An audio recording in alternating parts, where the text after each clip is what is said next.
to the idea of who we are, whether it's designed by what our parents always said about us. But sometimes I find I would get so attached to that.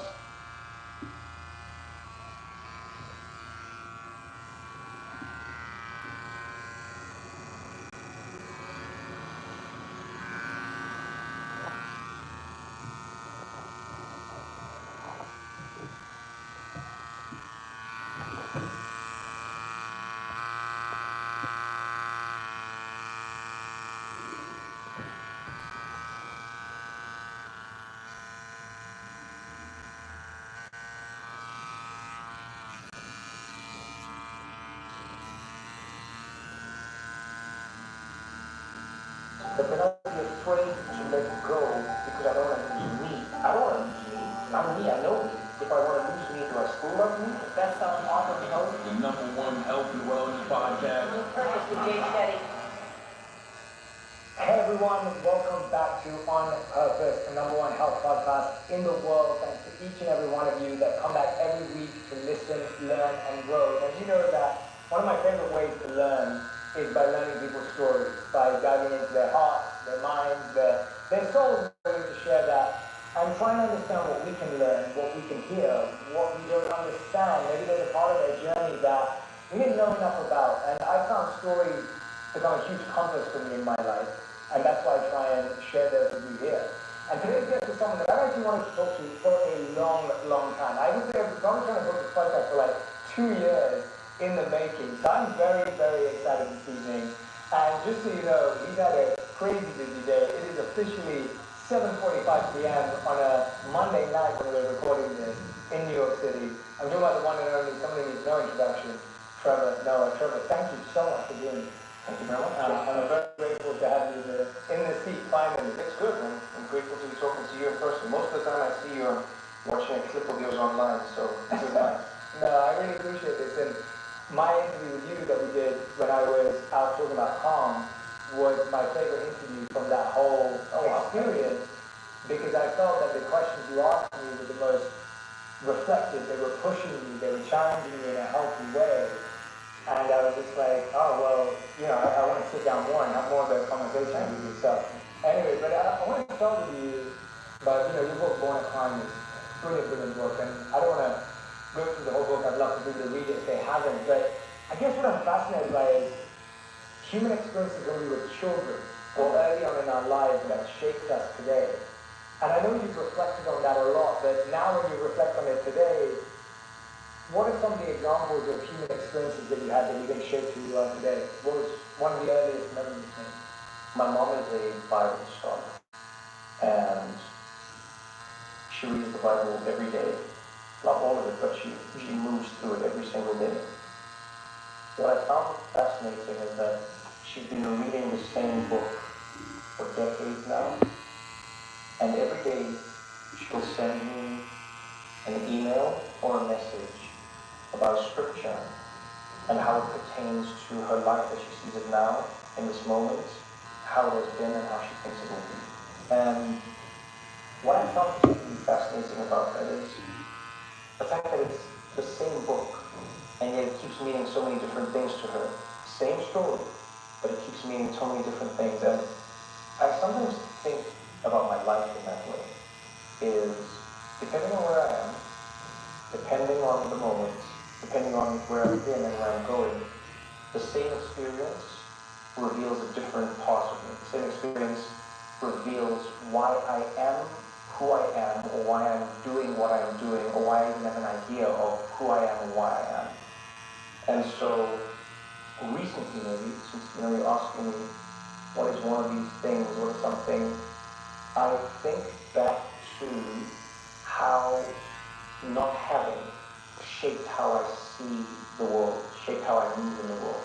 Not having food sometimes, not having money sometimes, not even having luxury items sometimes, whether it be clothing or cars, whatever it may be. But recently I've found myself going, man, so much of how you define yourself is through the lens of having or not having, particularly because of how you grew up. And so it's not about having or not having now, But it's in the small things, it's like how I order food or why I order the food that I do in the way that I do. It's partially because of having or not having. And so I would say that's maybe one of the biggest experiences that I find has recently just shining light on how I grew up. Yeah, that's fascinating. I've often reflected on something similar, and I call it gifts or gaps. The having or not having. Interesting. So certain gifts that I had growing up, either handed to me by my parents or by my family. Oh, wow, okay. Right? And then there were the gaps. Well, there were gaps, like there were things that you didn't have. So whether that would be a present parent or I didn't have the latest Nike sneakers or Nike shoes, as we would call them. Nike, exactly. Nike sound like an idiot. Nike and Adidas. Yes. As they say, Adidas, not Adidas. And so those kind of gaps, and obviously those are the crude examples, and do you find yourself editing those now? Like, do you find yourself saying, okay, I didn't have this, and therefore I have this behavior. I did have this, and therefore I have this behavior. Do you feel like your behavior today wants an upgrade because of your new lifestyle or a downgrade? Or you kind of think, no, I'm happy living with the same beliefs and values and systems that I had from back then? All I'm constantly trying to do is acknowledge them. I try my best to eliminate good or bad. I really do. And the reason I do that is not because I exist in a spiritual world, although I think we all do, but not because of that. I think of it more because I realize everything and everyone is going to have a good or bad. So I have yet to meet a person who doesn't think some parts of their childhood were tough. Yes. But now it's when we compare the toughness that people then say, oh, actually, I didn't have it tough, you had it tough. And like people will say to me, oh man, you grew up so poor in South Africa and growing up in the township and whatever. And I'll say to them, I didn't feel like this because I would see, for instance, the slums in India. And I'm like, man, and maybe I was lucky, funny enough, because in South Africa we had news that was global, and because it was so, I think it was so broad, I had an awareness.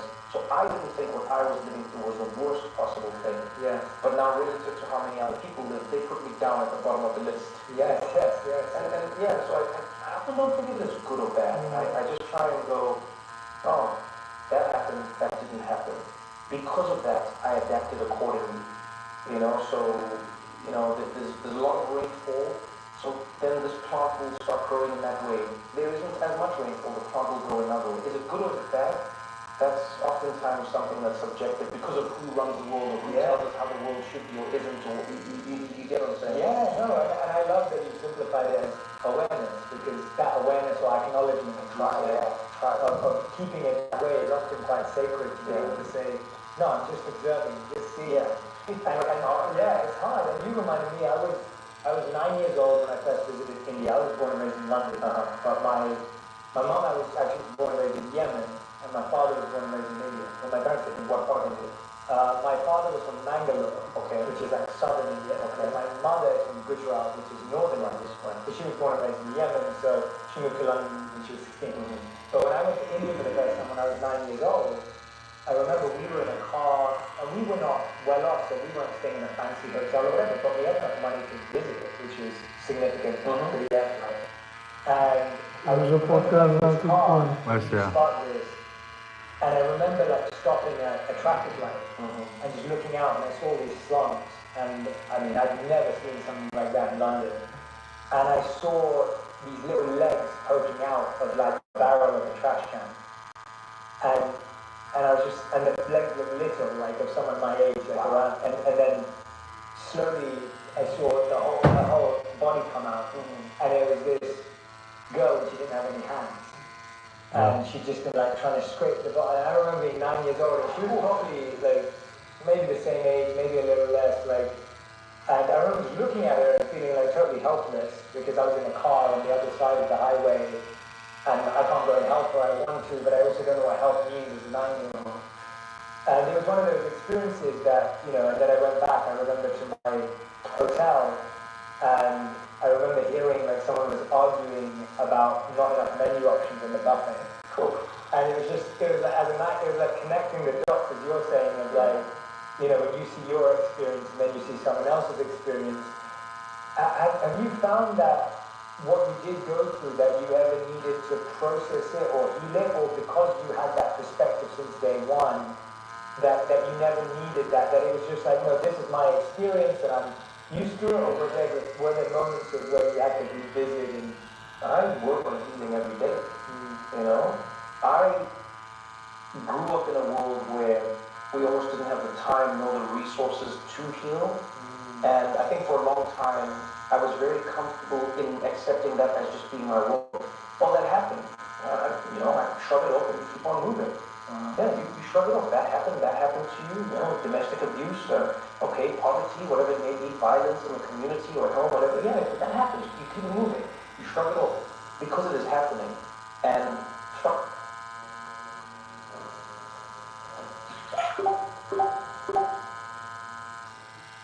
when your skin is healthy, you come alive.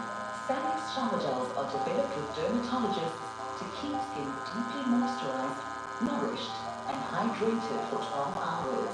Sanix keeps skin healthy.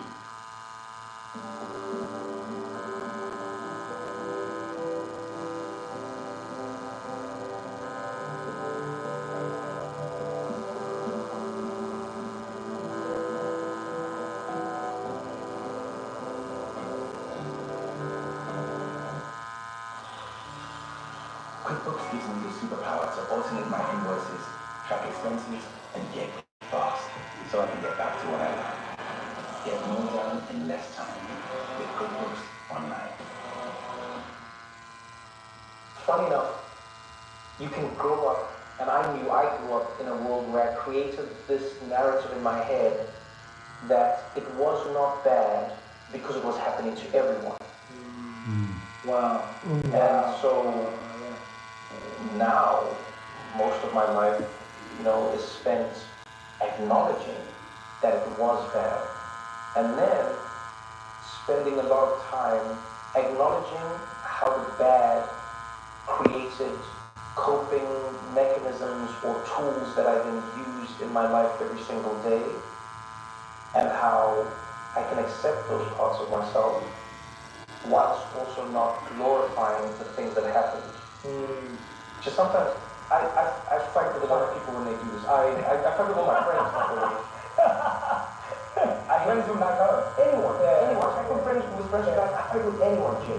Anyone. I'm never grateful for suffering. I'm never grateful for pain. I'm not grateful for those things. What I want to be grateful for is the resiliency that may exist in my family and our ability to adapt. But I'm not going to be grateful for a horrible thing that happened to me or the people in my life. Yes. Because we learn how to deal with it. Yeah. You know, I would like to live in a world where my child doesn't have to develop that tool. Let them develop that tool. Yeah. Let their tool be, I had to figure out, you know, how to feel good about myself when I couldn't get as many TikTok followers as I wanted. Let that be their tool. But I understand the, you know, the esoteric idea. I understand what people are saying sometimes, but I'm almost allergic to it because I think sometimes what it does is it justifies what people are going through, or it justifies the idea that we don't need to do more, or people aren't going through something like, because it creates the best. It makes diamonds. It can create diamonds. And I'm like, yeah, but what it can also do is pulverize a lot of people into dust. Yeah. You know, and so diamonds are the exception. I'm often careful to think about, you know, yeah, I'm sure you understand what I mean. Yeah, I mean, hearing you actually, what I find is that at least what I took away from that is that it's the same thought, it's just a deeper level of the same thought. Like, it's with more clarity. Like, it's like, I think sometimes we hear that idea of be grateful for everything, or be grateful for the suffering. And if you don't really think that through, you can try and artificially put that band-aid. And you just kind of try and like, oh yeah, put the band-aid on, like put the band-aid on of gratitude. But it's like when you internalize that and you process it, that's when you can, what you're doing, which is like clearly sectioning it off and saying, I'm not grateful for the act of violence, or I'm not grateful for the suffering, as you said, but I can be grateful for the quality that resilience, etc., that helps me push through. But I think that's, to me, that's just a deeper more refined thought out of practicing gratitude almost. Do you think, like, I've always wanted to know, as a, like, you know, as a monk, are you forced to just be grateful for everything, regardless of what it is? No, I think what you're saying is far more aligned with what I would think. Like, as in, I think that there's two parts, right? One is what the philosophy tries to share or state, and then it's what you learn in the practice of that philosophy. So if you try and be grateful, like I just had, this literally just happened, hence I'm talking about it. I just had a double inguinal hernia surgery, which means that both my hernias, which are on either side of my groin, had to have incisions in my stomach and a mesh put together. It's not life-threatening, but it's massively inconvenient. And I didn't work for 3 weeks. This is my first week back at work. And I'm feeling the funniest is when you try and you have like a sneeze or a cough the first time. Have you had this? Yeah. Oh my God, that looks funny. It happens. And the first time you don't realize how painful it would be. And now your body doesn't allow you to cough or sneeze but it's amazing. It's almost funny to what we're talking about. This is what I mean, right? It is amazing how quickly your body responds to trauma or pain. Yes. It's amazing at how quickly it works to protect you from it. Because if I said to you, don't sneeze or don't cough for 3 weeks, it's impossible. Yeah. But one cough and one sneeze when you had your hernia or any surgery that's abdominal, your body goes, I never want to experience that again. Never. And then I know exactly what you mean. For the first, I was scared that I was going to pop my hernia. Yes, exactly. It's a fear. Yeah, you go. And so I'm walking around with a pillow, like halfway through the day. My wife's like, what are you doing? I'm like, I might cough. And she's laughing at me. I'm like, you can't make me laugh either. Like, I was like, I couldn't watch comedy for 3 weeks. Because you can't laugh, right?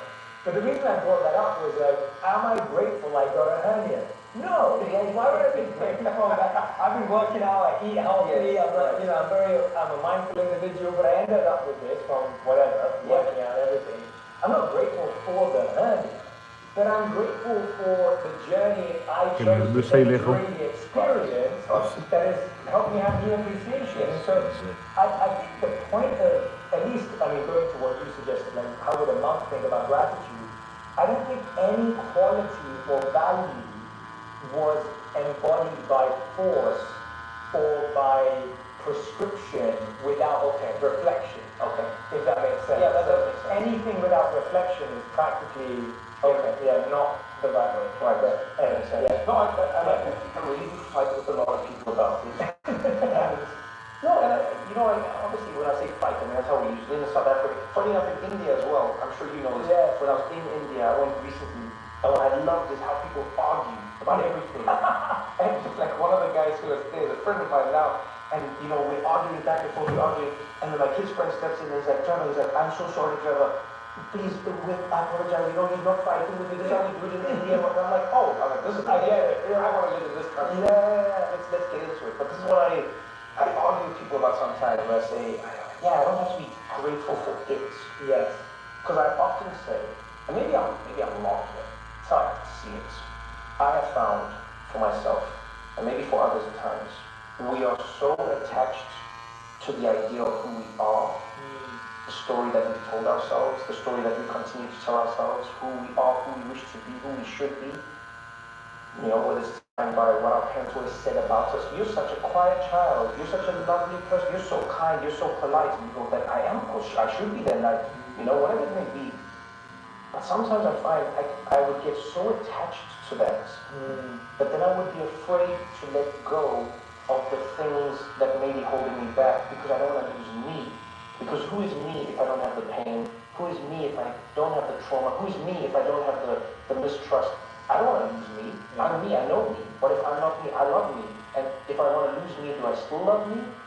And that's what I find it. Yeah. So what I found helps me, and I'll say to some of my friends that I go, I do not need to live my life believing that I do not be me or I do not love me if I wish for these things to not happen.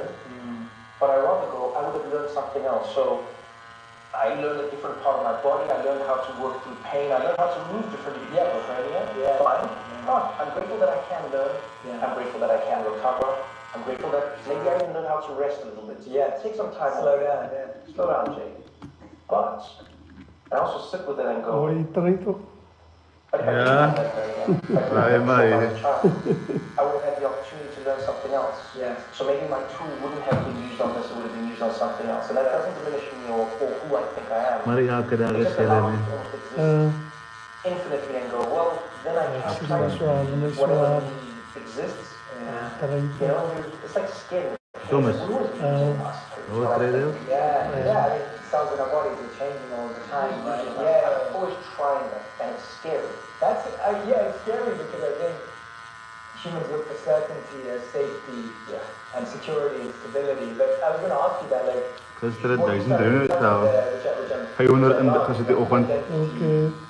Kawan tahu tere. things that you talk about so much in your past as well.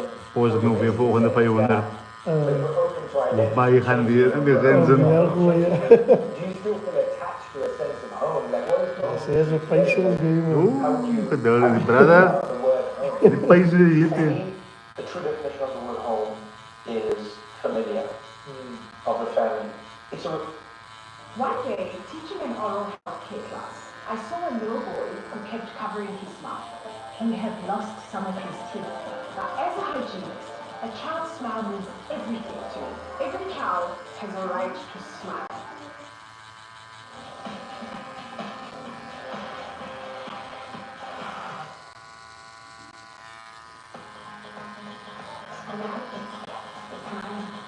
The price is blowing my mind. I feel so rich. I feel like a billionaire.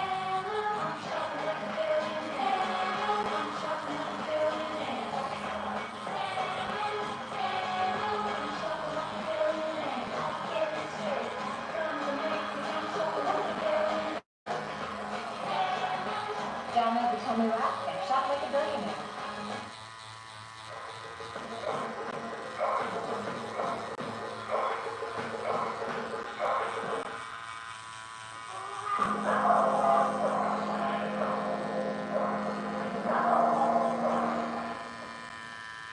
It's a repeated interaction. That's all home is to me. You know, the reason you call it my home is because you go back to it every single day. If somebody flipped all the furniture and the house every day, you find you say it doesn't feel like home. Yeah. But it is your home. Yes. You know, I think Your house. exactly. Yeah. My friends are my home. The languages, I speak are my home. The food I eat in South Africa is my home. But my home starts to grow. It starts to change. You know, I said this to a friend of mine when I got back from India. I said, man, it felt like home. And he's like, what are you, India? I said, it's crazy, but it felt like home. Yeah. But, there were parts of Delhi where I was like, this feels like home. Wow. There were parts of Bangalore and other where it's like, this feels like home. You know what I mean? It's like, and people are like, well, how can it feel like home? Like, well, maybe because part of it is reminiscence. It reminds me of South Africa, where the Indian population is huge, one of the biggest in the world. Like Indian culture, but also it feels familiar. It feels like home. And so for me, that's what home means. Is a sense of the familiar. You can even experience randomly if you travel in a hotel that you always frequent. It feels like home. Yeah.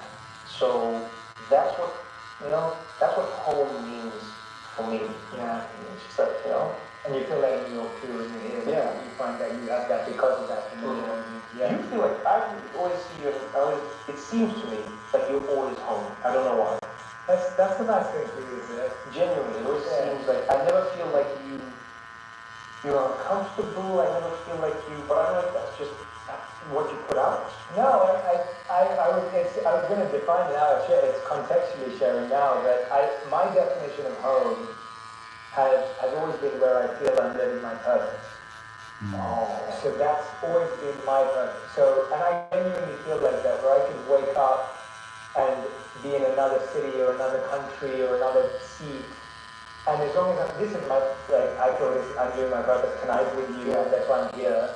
How can I understand? So how would you, because I haven't tried to understand, but what would you say you feel your purpose is? So my purpose is to help other people find their purpose. Okay.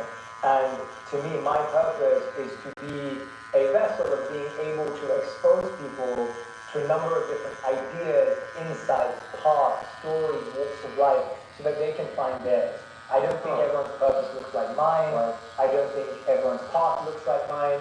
Because I think one of the best things I got when I was a kid, and again, it goes back to from my childhood experiences, my dad was really worried that I didn't read enough. And I would never be interested in reading fiction books at school. So we get the fiction books like Goosebumps, and then later on Harry Potter and all these books. And I would never read them, and I wouldn't have any interest in them. So my dad was worried, my mom was worried that this kid's not going to read. And now I was about 13 going on 14, and I still wasn't reading a lot. And so my dad started giving me biographies and autobiographies. And so I read, like, by the time I was 16, I read Malcolm X, Martin Luther King. Wow. I was also reading like David Beckham and Ray Johnson because I was a massive soccer football fan. And so I started just like collecting all these stories. And then as I told you when I said on your show, like I met a monk when I was 18, and that was the story that my purpose felt connected to. Right. And so now I feel, I'm like, well, someone's going to listen to Trevor's story, feel far more connected, and that may spark this kid out there to say, hey, maybe that's the kind of direction I want to go in. I feel like today we're exposed to the same people online and on TV and streaming, and we're also exposed to the same parts of this. That's true. And my hope is that this podcast, even if you're seeing someone who's famous and popular like yourself, hopefully people get a deeper insight into someone famous and popular, or they get to meet someone random who's not famous and popular, but is interesting. So anyway, that's my purpose. So I feel like if I'm doing that in a city, in a country, I'm home. And it's because one of the famous scholars, you mentioned about your mother being a scriptural scholar and like such an avid reader, I never met this scholar, but my monk teacher could often quote him. And he said that the only place higher than like the spiritual realm, and it would be poetry, but also, literal as well, that the only place higher than being in heaven or the spiritual realm is the place you live your purpose. And that idea always like connected with me because then I was like, oh, I could be in the middle of chaos, but still feel at home. And so it gives me a sense of comfort, and that's what keeps me going on the days tough when things are going whatever they are. It's something that comforts me and it works for me. That's a really great purpose to have, because I mean, there's always people to help. There are always journeys waiting to be embarked upon. That's and it's free. But with you, the one thing, a thread that I've heard in you, which I really appreciated, is that literally 3 times you've responded. You said, my friends, I was talking to my friends. Like this person talks a lot to their friends, which is really beautiful because you're thinking, oh, you're a busy person, you're back to back. I mean, I remember I think we were both speaking at the Sharjah Book Festival. You landed one night, I messaged you and I said, Trevor, let's eat breakfast. You're like, dude, I need I was there for 8 hours, you were there for like 6 or 4. Yeah. And I was like, I thought I was there for 9 hours, like I was there for 8 hours and you were like, dude, I'm literally leaving tonight. And so you're a busy person, but in this conversation, so many times you said friends, like, like how, who are the friends, what are you talking to them about, like, what's your consistency? I'm fascinated by that because... So who are the friends? Predominantly, my friends are from South Africa. Friends I met doing different things, all organic meetings, which I'm a sucker for. I'm terrible at making friends. Partially because I don't trust people easily. I exist in a world where I can be friendly with many people, but it takes me a while to accept that this person is actually a part of my life. Right. And I think for a long time it was because, and still is sometimes, because I have an idea of putting something on that person where I may meet them means that they may disappoint me. And then on the other side of it, them meeting me means I could be in the position to disappoint them. And so as we learn people, I find we learn what they can and cannot do, we learn who they are or are not, and it's always situational for me. That's when I'll call you like a friend, is that I know how you are in most situations. Yeah, it's a good definition. That for me is the definition of a friend. So, I can be, we use it loosely, obviously, but, I can be friends with you and always meet for lunch, but then I only know you in one way. My friend, I start to be able to, I almost store in a box in my mind. I can say for a fact, if we're friends, if Jay was here, this would bother him, he would like that, he would probably say this, and that's why he would act this way. Yeah. And that's You know? Yeah. That's how I think of my friends. Yeah. So they've been a major part of making me feel at home. You know, my job, stand-up comedy is a really lonely career. You know, I remember talking to a comedian, it was a few weeks ago, talking about how there was like a period where a lot of stand-up comedians were committing suicide, you know, and became this devastating story. Comedian, everyone loved, they were in a hotel room, and then they committed suicide. And I was petrified, because I always think it can happen to me, you know, I really, if that happened to them, why did it happen to others? If I don't understand, then what is it? Another comedian, another comedian, another comedian, another comedian. I think being a stand-up comedian is a really lonely job, in that we're traveling, oftentimes alone. We don't have a band. We don't have backup dancers. We don't travel with. Can you imagine? And yet every night you're going out there, and you're making people laugh. You're having fun with them. They come with their families. They come with their friends. They come with their loved ones. You leave alone. And it's this constant exchange of energy. And what I learned was my friends became that hub. My friends became my recharge. My friends became the couch I could lie on and say nothing or everything. Yeah. And thanks partly to technology, I've been able to keep in touch with them. There's no catching up to us. It's literally a running. We've got a WhatsApp thread that is now, I'm going to say, 15 years old. Yeah. Like literally, I can go back and search something from maybe 10 years ago sometimes. I can go back on the WhatsApp and look what happened, and I can search it and I can find it. That's how long we've had the same group and the same friends and the same everything. And obviously it's grown over time, but that core has kept me, you know. I always think, did you end up reading Harry Potter? I didn't ever read it. I watched all the movies. Yeah. Oh, you watched the movies? Yeah, I watched all the movies. I know. I'm a big fan. Okay. Yeah. So I feel like your friends in life are your Horcruxes. Oh, interesting. Okay. You know, I think as people, what we do is we break ourselves into parts, and whenever we meet people, we give them a part of ourselves. And some people we give more than we give others, but we give everyone a different part of ourselves. No one in your life has the same part that another person has. They may seem similar, but they're not. Your mother and father hold different parts of you. Your uncles, your cousins, your brothers, sisters, your friends, whoever it is, they all hold a different part of you. And the same way Voldemort could use that to come back to life. Ja, kind of we can use that Wow. to come back to life. Wow. You know what I mean? Yeah, you watched a different movie. Yeah, you read the whole part. Yeah, so. And don't forget my cough syrup. Is it a wet or dry cough? Hello? Don't take a chance. Take a Vicks Active.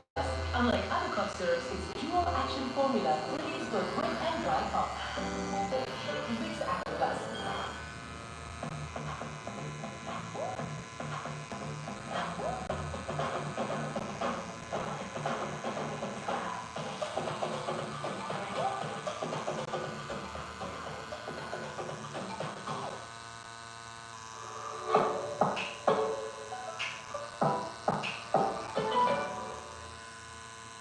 This is what other brokers are doing for what's yours through high spreads, withdrawal fees, and slow order execution. Receive it in full with Opta, thanks to low spreads, rapid order execution, and no withdrawal fees. Switch to Opta and keep more to yourself.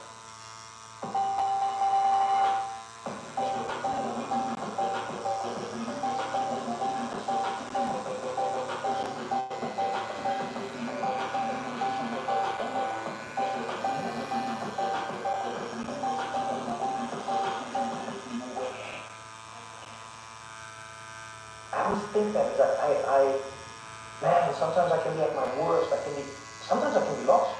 Really, there'll be times when I'll be like, what am I doing? Or I'm stressed, I'm tired, I'm burnt out, I feel lost, and I can call a friend, and no joke, they can say to me, well, the Trevor I know, you know, and I love that they say that. They don't say this is who you are or not. They go, the Trevor I know found his joy here. Hey, you know, I've noticed you're always happiest when you do it this way. Hey, I've noticed that, you know, you stress more when you're in this position. Hey, and I go, man, I didn't know that about myself. I didn't hold myself that way because I'm always experiencing all of me still through my lens. But thank you. You freed me. you encouraged me, you held me, you loved me. And what then happens is I start to find what I need to get back to my purpose, to my passion, to whatever drives me. And that's why my friends are a big part of that. That is the core of my world, you know. And it's funny, my mom even used to say that to me when I was growing up. You know, at a certain age, she'd say to me, my friend. You know, and I'd be like, I'm not your friend. You're my mom. And my mom would say, just because I'm your mom doesn't mean I'm your friend. She said, there are many mothers out there that aren't friends with their child. Yeah. And she said, I'm your mother, and I will always love you as your mother, but you are becoming my friend. Wow. And that stuck with me. I realized that friendship is a choice. Every other relation we have isn't. And so even your relatives can become your friends or may not be your friends. Yeah. And I think understanding that illuminates a lot of how you interact with people in the world. Yeah, I really resonated with everything you said, but one of the things that stood out was that kind of performance loneliness. And my work mainly starts with coaching, working with people, and I work with a lot of musicians and people who tour and travel, not comedians, but artists, and they're performing to like 100,000 people, like 80,000 people, and then they would always talk to me about this. And I didn't really have a empathetic experience of it. I could understand it theoretically, and then because most of the events I used to speak at were like corporate events, or like a business event, or things like that. And then a few years ago, when I did my first ever event with my audience, it was in LA, people who came because they followed my work, not because of anything else. There was only about 2,000 people in the audience, and I finished the event, and I got into the car, and it hit me. And I was like, oh, like this is chemical. This is definitely chemical, because you just had 1,000 people shouting your name and like loving everything you say and all this validation and everything else, as what you were saying when you were coming, like the dopamine, the everything. And then all of a sudden I was like, oh, wait a minute, this feels weird. Like, why do I feel like, a sense of loneliness? And it was really interesting because I felt like that pretty much the whole, and I felt like calling someone. Yes. And I couldn't because in London it was too early. None of my friends would be awake. And so they're 8 hours ahead because I'm in LA and I'm going, I'll go wait another hour for my friend to wake up, 2 hours, I'm not going to wake him up in the middle of the night. I'm waiting there, and then all my friends in LA were just at the event, so I just saw them. And so they're probably like going home, and it was a weeknight, and so maybe and I'm like, I don't want to. And then I get home, and my wife had organized a surprise party for me, all my best friends, my closest friends in LA. And it was like a relief. It wasn't even a celebration. I was like, there's a sense of relief. I was like, oh, thank God, because I don't know what I would have done tonight, man. Like, I understand why people take drugs. I understand why people take drugs. I understand. Like, it was the first time I was like, I need to numb it. Yeah, you need to numb it. Because you just don't know what to do with that feeling. And that was the first time I felt that way. And I can't imagine, as you're saying, for someone who's on tour, every night. My drug, as I said to you, my drug was chocolate. Oh, I know. That was like I couldn't, it's like my team knew, my people knew, it's like I'll do the show, and immediately, and you probably relate to this more because, coming from the UK, in America they don't really do it. In South Africa, our petrol stations, our gas stations, right? They have amazing stores attached to them. Like here, every gas station looks like it's already been robbed. You don't want to pour gas. I don't think it looks terrible. They all look abandoned. Yes, they look like a ghost town. Really, Whereas where we're from, it's like, oh, you go and you buy a pie, you buy something, you buy a few drinks. It's like cooked snacks. It's like, oh, this is life. You can get some groceries on the way. It's a very normal concept. And that would be me after every show. I would drive, it would be the silence. I couldn't listen to music. My mind would just be, it's like I could hear everybody, but they were gone. And then I would go in, and then I would buy chocolate and do my thing. It immediately, and then I over the years I would read, and I started learning that, the chocolate, the dopamine, the sugar, all of these things. I was correcting a chemical thing without realizing it, because it is a shock on your body. Everyone, nothing. Yeah, it's so fascinating that experience, and I'm sure people have that in different ways in their life. Like, you don't have to be a performer, thousands of people experience that. I think people experience that in lots of different ways. It's beautiful that you've been able to continue this 10-year WhatsApp chat. Like, that's like a brilliant achievement. How did you do it in such a way that when you became unrelatable to people, like, how has that affected your friendships, your life, your relationships? Because at one point, I'm guessing, you know, when you come to America, you crush up the Daily Show, things are going great, you know, times 100 most influential people. Well, the crushing took some time, but yeah. No, of course, no.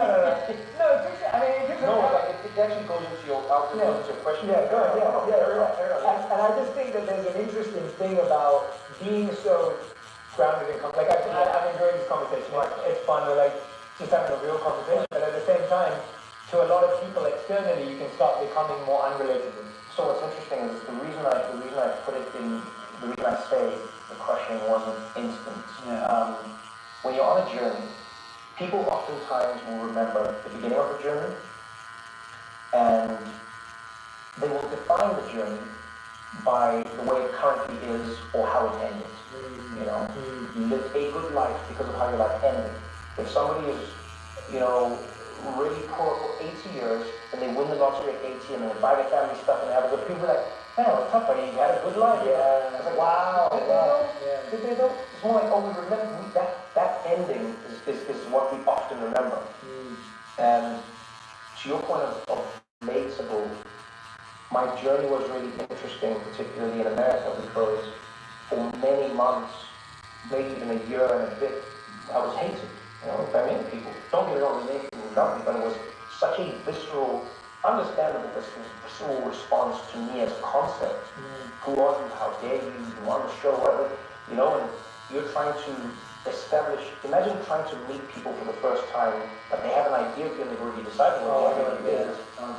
And so you can't even relate or make yourself relatable to them. And then overnight, all of a sudden people go, oh, you're crushing it. It's a really weird space to be in because it's terrible and then it's not, but your brain doesn't shift that quickly. I remember learning once that the human brain and the human body aren't necessarily always on the same page. If you're running from danger, if there's a threat, and you run from the danger, even when the danger subsides, your body's still in the danger. And I think they talk about something similar in the book, the body keeps the score, but your body's still there. Your mind goes, I thought, okay, I'm done. Your body's like, oh, heart pumping, you know, veins throbbing, everything's still happening. And you know, that was part of my experience. But what was interesting was, to your point of relatable, I didn't even have a moment to exist in relatable. It was stranger, you know, don't like different, weird, why do you say words the way you do, you know, what is aluminium, all these things coming together. And then, oh yeah, I'll die, you know, which I'm grateful for. Yeah. Totally grateful for. I was telling my people, everyone, I go, you know, do not forget how hard this was. Do not forget, do not take it for granted. But what happens is, it's not that you don't become relatable or you aren't relatable, it's how people relate to you. They have one idea of who you are. They have one idea of how you are.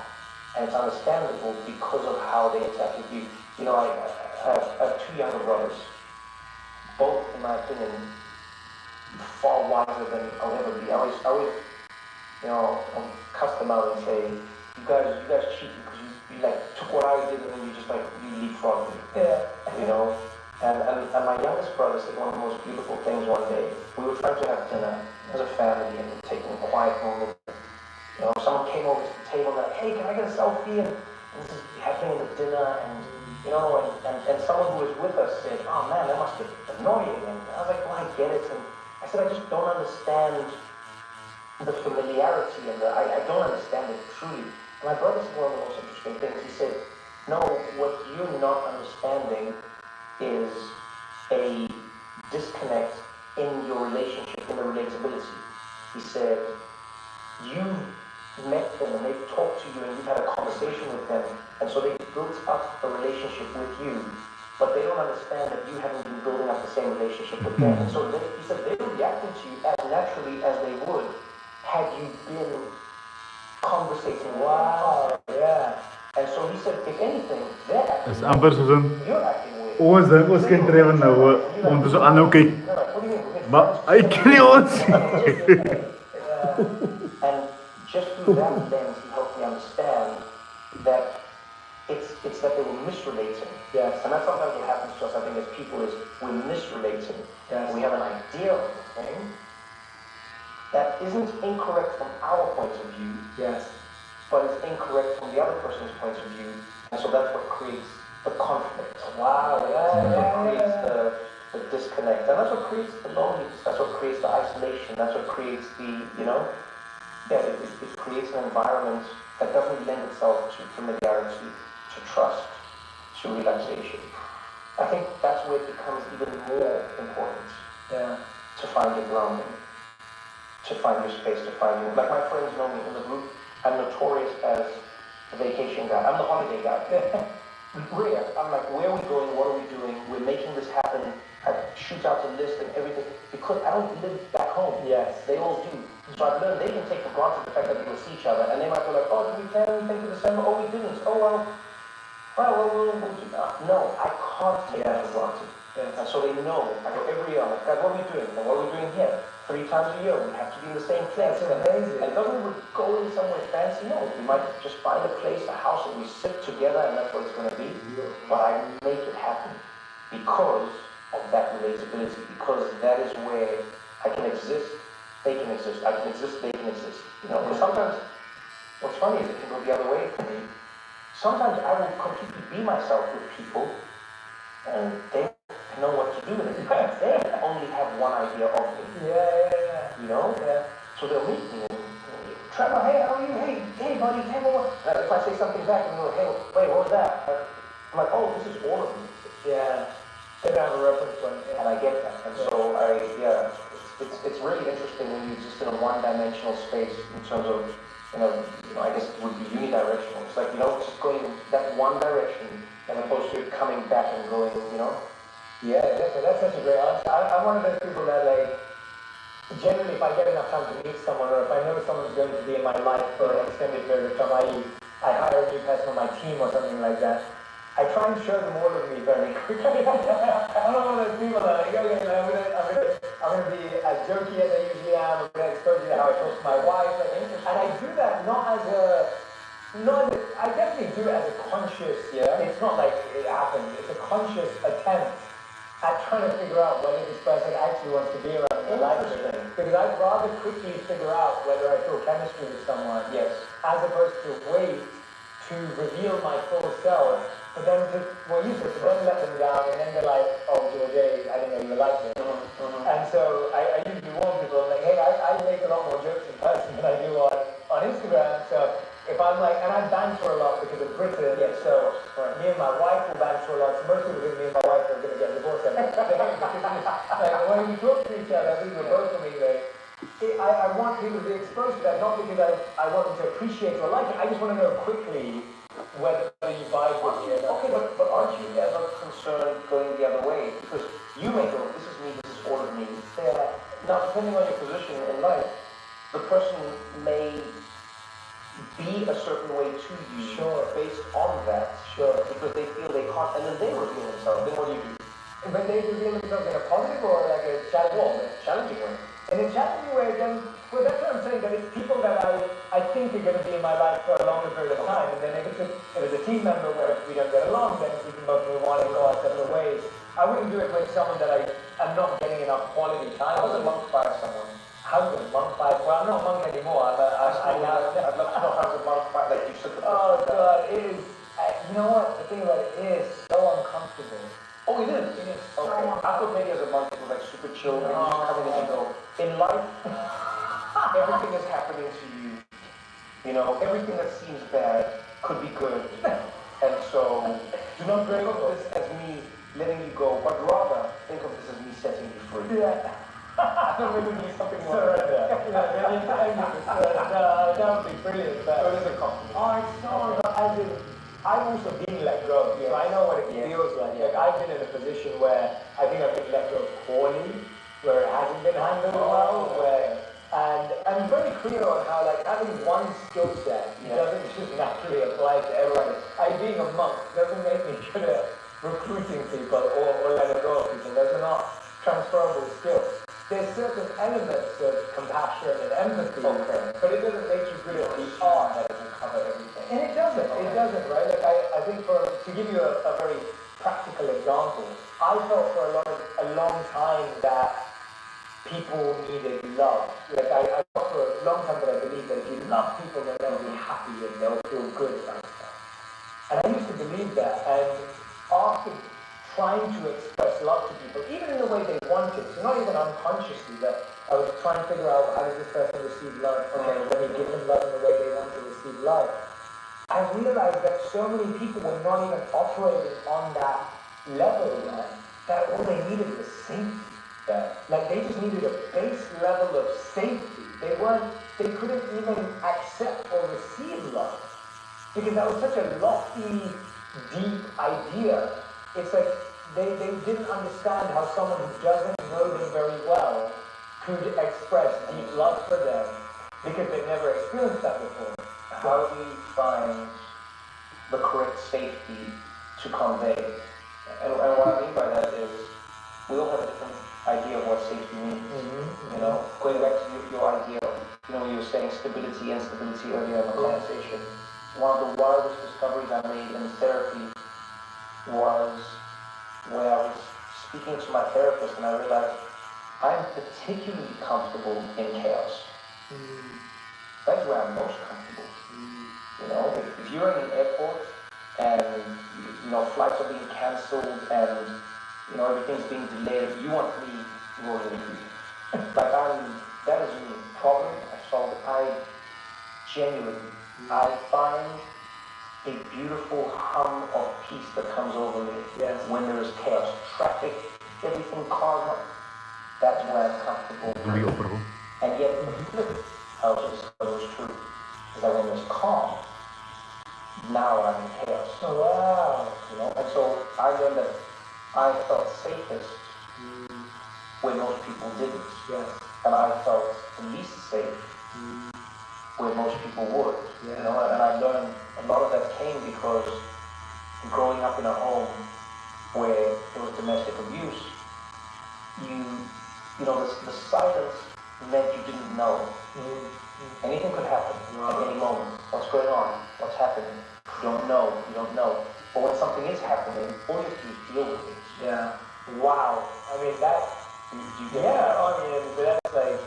That's such a challenging, difficult idea for people to grasp. And so what you're saying is, if I can hear gunshots, at least I know. Well, I know where she's coming from. Correct. Yeah, exactly. So I know where to run away to, from, etc. You get what I'm saying? No, I fully get what you're saying, but I'm just saying that is a challenging concept for people to get around because if you've not been raised in a space like that, like that's so much to do with your upbringing. Yeah, but that's what I mean by safety. So that's why I'm asking. Yeah. So how do you even find that? Because you know, I understand what you mean by love. Yeah. Again, how we process it, what our languages are, etc. are so specific. But even safety. You know, my idea of safety isn't the same as your idea of safety. Of course not. Yeah. You know, whether it be in a personal relationship, in a romantic relationship. Yeah. You know, some people's idea of safety is, hey, you text me every day and you call me to make sure I got home. And another person's idea of safety is, you leave me alone when I'm busy. That makes me feel safe. You take care of yourself. Makes me feel safe. You know what I mean? So how do you then find what the person's idea of safety is? Yeah. Well, I think it's what you just said, that there's a hierarchy of needs, right? And everyone has their different, like you said, like the base level when I'm looking at the Vedas, which is what I studied as a monk, and it says that the base level of anyone's motivator is fear and anxiety, right? Like people get motivated by fear and anxiety, so the lack of fear and anxiety is a sense of safety. Okay. Right? Higher than that is someone who's motivated by results or goals. They feel safe when they're moving towards something. They feel safe when they're driving towards a deadline that's clear and active. Another level is tranquility and calm, and it's like someone feels safe when they feel clarity. Okay. Right? And so it's similar to what you're saying. Like I said, so I think what I realized though is that safety was such a base need of humans. Right. That until you fulfill that need, if love just, and this is just experience, right? I'm saying this from experience. Yeah. I just felt like opening my heart to people, or like trying to give love to people in a very genuine way. I just felt that it couldn't fully be received because I realized most people have probably never received love, even maybe from their parents or their family, or from the people they expected to love them. So when someone unexpected comes along and tries to show you love, it's like, what does he want, or what is going on, or where does this land? And so I was like, all right, reel it back. Reel it back. It's just figure out safety first. Anyway, that was at least the personal experience. But why did we get there? We got there because we were talking about this idea with you of like, we're talking about relatability, and we're moving through to safety and love, and then meeting people and talking about how you will reveal all of yourself early on, so that the person, I guess, is in the safest space, really. Yeah, and that's only my method. And again, I'm not saying that's right or wrong. It's just and even what you said earlier, like you said, like you would feel safe. I think I feel the opposite too. I feel most unsafe when I think I'm somewhere and I don't have a purpose there. Okay. So if I get invited to a place where I don't feel I have any purpose, you will see me just like, I will last like 30 minutes and then I will leave. Because I'm just like, what am I going to do here? I'm not just going to shoot the breeze. So do you practice then not feeling? Being in my purpose? Yeah. Yeah, so when I'm in a space like that, I will look at, I'll be there. Of course, I can have conversation, right, but talking everything else. You're not crying in a corner. No, yeah. What else do you have to work on that? Yes, absolutely. Yeah, because it's a discomfort. Yes. It's a discomfort that I have to work on, which is, well, I don't know why I'm here. I don't know what my purpose is. And then sometimes my way of talking to myself is, you never know, there may be something here. And you have to be open to that. If I sit here and I'm close to that, then I may never discover anything. If I'm open to it, maybe I'll discover it, maybe I won't. How do you find the balance between knowing when to walk away and when the opportunity may present itself? I feel like that's the greatest challenge in life, because sometimes you find yourself at an event, whatever it may be, a work event, a friend, whatever it may be, you go, oh man, I'm not having fun here, I'm not having a good time, and then as you say, the one idea may be, hey, stay in this discomfort, and what may come from it is something special, which oftentimes can happen. The flip is true as well. I stayed there for too long, I stayed in that relationship for too long, I stayed at that job for too long, I stayed in that environment for too long. It was discomfort, and I thought I was going to get something out of it. I often hear people saying that even, they'll friends, colleagues, strangers sometimes I'll meet, they'll say, yeah, but I've been doing it for so long now, and I just feel like maybe there's something, and then I will say, and I don't know even if I'm right, I go, maybe the lesson you're learning is when to walk away or how to walk away, but I don't even know this myself. You may be saying that's making me uncomfortable. Because of that, you have a serendipitous experience, and you go, oh, that's why I left, because this was supposed to happen. You will always come first. You have that confirmation bias. Absolutely. Or you stay and something happens, and you go like, I was really supposed to stay. Yeah. How do you know? What do you accept the fact that you don't know? I think you literally just answered. What thing from the whole journey. All right. You don't know. Just follow. You don't know. You don't know, right? And you can only. I think it's also a matter of time, right? I think if I was, and this is again personal, but there's a difference between like if we got here on this beautiful setup that we have, that you're admiring, and you like the energy, and I do too. If we got here on Friday, which was when we first started filming here. If I didn't like it on Friday, didn't like the energy, and I could tell the guests didn't like the energy, I would have shifted the room immediately. Okay. Because I'm not going to wait around if I'm clear on something or I'm sensing it. Right. I think jobs are harder because they provide survival. Exactly. And so I think when things are tied to your survival, we tend to spend longer in them than we probably should. Yeah. Because that safety again, and security is so tied to that. And I think that's why relationships, as you rightly pointed out, homes, like I was just talking, my uncle and aunt, like, my grandparents had passed away, they moved on, and, they've been wanting to move home, they've said, for many, many years, but now they live in London, and they have a house, and they want to move to a different environment they've always wanted, but now they're like, no, but all our memories are in this house, right? And so there's that familiarity. And they're like, no, I don't want to leave, even though I don't love this house as a structure and as a space. I don't want to leave. And I think that's what we do with people. Yeah.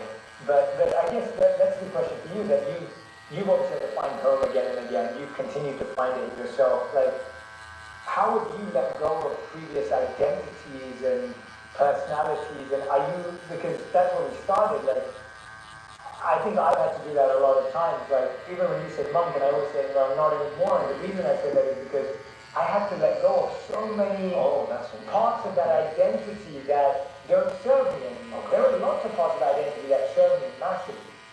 There are lots of parts of that identity that don't serve me anymore. Same with anything, like any work I've done. So I guess today, when you're deciding who you want to be, one of the things I've taken away from this episode for sure and talking to you, and I genuinely enjoy talking to you, is we know you're a very smart, intellectual, thoughtful person about what's happening in the world. But what I find really beautiful and refreshing is that today you're doing the same things internally on your inner world. Has that always been a habit?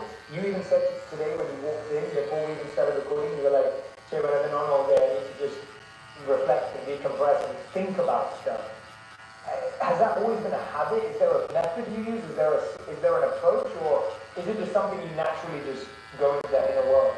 Although I'm not particularly religious, I would have to say growing up religious instilled within me the idea that I could have conversations with myself and they were necessary in order for me to process what I was going to do. You know, that's what prayer is, in my opinion. It's a conversation that you are having multiple times a day. You are remembering, you are thinking, you are discussing, you are exposing your vulnerabilities, you are whatever it may be, you're doing. In doing that as a little child, you know, getting on my knees and praying, one of my favorite lessons that my mom taught me was that your relationship with God is your relationship with God. You know, if I was in trouble, she wouldn't say to me, pray in front of me, let me hear you pray. No, she'd be like, you go and pray. And so what I am grateful for in that experience was that my relationship with God was then always my relationship with God. It was my conversation. It wasn't performative. It wasn't, I remember as a little kid, just like asking random questions. You know, I'd go to bed, I'd be like, oh God, man, why do I break things all the time? I don't know what it is. Like, I mean, you would do it to me, I don't know why. Why would you stop me sometimes? Like, you know, you never stopped me. I'll just be there as a kid and I don't want to break things, but then I broke it. And I knew it was going to break. And now mom's angry and, she's trying to make another angry. But I'd have these conversations and I would feel different afterwards. I would feel better. I would feel like I processed something. And that's an element of prayer that I think a lot of people take for granted, is that processing all the information that's oftentimes just running away in your head, like just really running away in your head. In that, I just try and ask questions. I just tell people, you know, I go like, I don't think I'm smart. I think I'm more and more confident in being an idiot, to be honest with you. You know, I have friends who I consider smart because I can ask them about anything. You know, I have friends who know about, you know, quantum gravity and whatever it is, space books. I always go like, reading space books again. I have friends who know about, you know, the deepest trenches of football history. I know friends who, they're smart in my opinion. But I'm proud to say I'm an idiot. And so, when you let go of that sometimes, what I find is I enjoy asking questions. You know, in most of my work, that's what I'm doing, is I'm asking questions. As a comedian, I'm asking questions of how we live in society. Why do we accept certain things the way we do? And I think it's funny that we do. And have you ever noticed how? And that's what a lot of comedians do. They're asking a question about something that everybody accepts as the norm. You know, I do it in my job on the Daily Show. I ask questions about how people see politics and why they see politics and, you know, whatever it may be. I ask questions, you know. I remember one day someone said to me, some random person said to me, it's like, oh, it's crazy, you know, you came to this country and, you know, as a Democrat, you probably don't say, whoa, wait a minute, Democrat. In my country, we don't have that. Yeah. There are many political parties. We're not forced into a binary system. That's already, you didn't ask the question, you made an assumption. You know, and so even that has helped me where I come from. There is not just this or that. Yeah. In America, it has like a very, very clear-hitting vibe to it. It's like, look what that is doing, look at that. And it's like, yeah, but what, you know, if you're voting for these things, shouldn't you be concerned about what you're going for? Wow. It's your party. Yeah. You know, so, but as a comedian, I'm going like, where are the jokes? I'll follow the jokes, I'll tell you that much. Yeah. That's my purpose in that moment. Yeah. And this goes to everything I do in life. I've been lucky enough to work on different projects like yourself. I work in tech, I work with Microsoft and things. Funny, the president of the company one day said, he's like, we're going to call you the chief questions officer. That's so good. But I've been lucky to, I love tech. And a lot of tech is asking questions.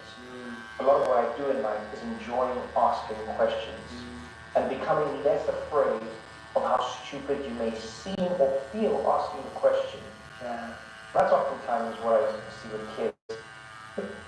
Not all toothpaste are made equal. Colgate Total is 3 times more effective at fighting the root cause of many oral issues. With its new formula, helps stop problems before they start.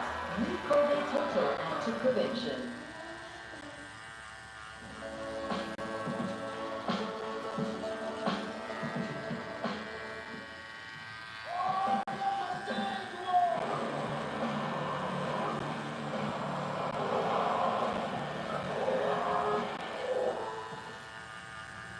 Realism, you need to know about the easiest learning solution. Because it integrates all my favorite applications and helps me get my job done. Memperkelahikan dua. Itu yang mesti. The reason they Soms learn makkelijk om zo te is not leren. just because of their brains. Yeah. But I feel like it's because they don't have an idea of who they are or aren't supposed to be. And so they ask questions. And they ask questions, and they ask questions, and they ask questions, and they ask questions, and they ask questions. And so what happens is, A, they get answers, but B, they discover that the people they ask them questions of sometimes don't even have the answer. They just assumed an idea or the way the world was. And I often remind myself that if I become too tied to the idea of being smart or being informed or knowing, then I'm trapped. I would rather say, I try to be smart, I try to be informed, but if there's one thing I know I am, well, it's an idiot, and there's nothing wrong with that, and I enjoy it, because then I can be the smartest idiot you've ever met, and I can be the smartest idiot you've ever met, and I'm fine with that, because I'm just trying to be the most natural me. That's a good identity. One thing I noticed about the way you ask questions in our interview with you interviewed me, but also today, and something I appreciate is it's rare. I think most people, when you were saying like someone assumed you're a Democrat, I think most people ask questions in order to either agree or disagree with what comes out the other person's mouth. Yeah. But we ask our best questions when we simply ask to learn and infer. And so now it's not asking to see whether we're on the same page. You're just asking to know. Because I think what we often do is we ask a question, and even if the base answer kind of sounds similar, we go, oh, we're on the same page. Like, oh, me and you, we're like, we have the same values. And it's like, well, no, we don't. We just haven't dug deep enough. And I think we're often not patient. And I think that's why in so many relationships in our lives and everywhere, what you said a friend is someone who I know how they be in most situations. And I think when you quickly go, oh yeah, we have the same values, we have the same belief system, that's often incorrect because we just haven't asked enough questions to infer because we really want to feel it. Does that hit in there? Yeah, that does actually. I feel like that when you ask questions, and so I'm throwing that back to you, saying when you ask questions, I'm So like, going back to what we were talking about being an outsider, being an insider, where do I find home, where do I find familiarity? You are familiar with this to a certain degree because of moving out of the UK, going to India, going on that journey, and then moving from there and then coming to America. It's another. One thing that happens to you when you leave home is that you have to then either find home, or you have to understand why this is home, or you have to become comfortable in a new space so that it will be your new home. And the best way to do that is by understanding, is what I find. Oftentimes you aren't forced to understand if you are in the majority. If the norm is your world, you're fine.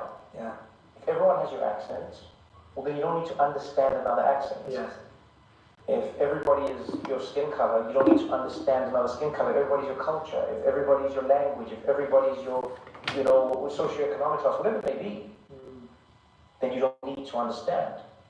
And so, what I've grown up with, because I grew up with a black woman, Xhosa woman being my mother, white man, Swiss man being my father, family mixed, country, broken up, separated because of class, because of race predominantly, I found myself often having to understand whatever it was, language, culture, music, food, idea, I had to understand. And what I found is that is often the fastest path to home, is just understanding. You know, a hammock is a terrible bed unless you understand how to sleep in it. And I think the same goes for everyone and everything. A foreign country doesn't feel like home until you understand the language. And then all of a sudden things start to work. Yeah. You know, so when I ask the question of you, it's genuinely good to understand, you know, because, you know, with you, I agree, and I'm genuinely trying to understand more. The things I may disagree with, funny enough, more is like how I'm living my life, and I'm trying to understand more about like how you see it, and how do I, you know, it's not to agree or disagree with what's like, no, I need to understand this. Yeah. And then sometimes it will be with people who I don't agree with them, so I want you to understand. I see the world, and it seems so clear to me. Can you explain why you don't see what I'm seeing? Yeah. You know, that's oftentimes what plagues me as a person is, I think we live in a world now where there are fewer and fewer experiences that we all relate to, or that we've all gone through. And so, while that's great for individualism, and it's great for us, you know, living in our own niche, it has robbed us of a collective understanding. And so whether it's in politics, or whether it's in society, whatever it is, you know, I think it's healthy to disagree. Yeah, say that, you know, Jay, I don't think that's gonna, but it's another thing to say, you know, oh, that's my parking, no, that's my parking, versus, that's my parking, what parking? Wait, you don't see a parking? Well, now we're in a bigger, and that's why I feel like society is moving towards, as everything, entertainment, social media, all these things become more niche, I think we're losing that collective space to be in. And so, because I've always been outside, because I've never been part of, I've always been forced to understand. Why do you do that? Why do you say that? How do you eat this? You know, so when I'm in India and I'm eating and I go, can you help me understand why you use your hand the way you do? What are you trying to, okay, great. Chopsticks for the first time I have to, all these things as opposed to assuming or even not being willing to.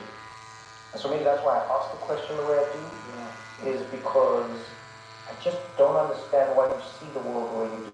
And once I do, I now get to hold two truths.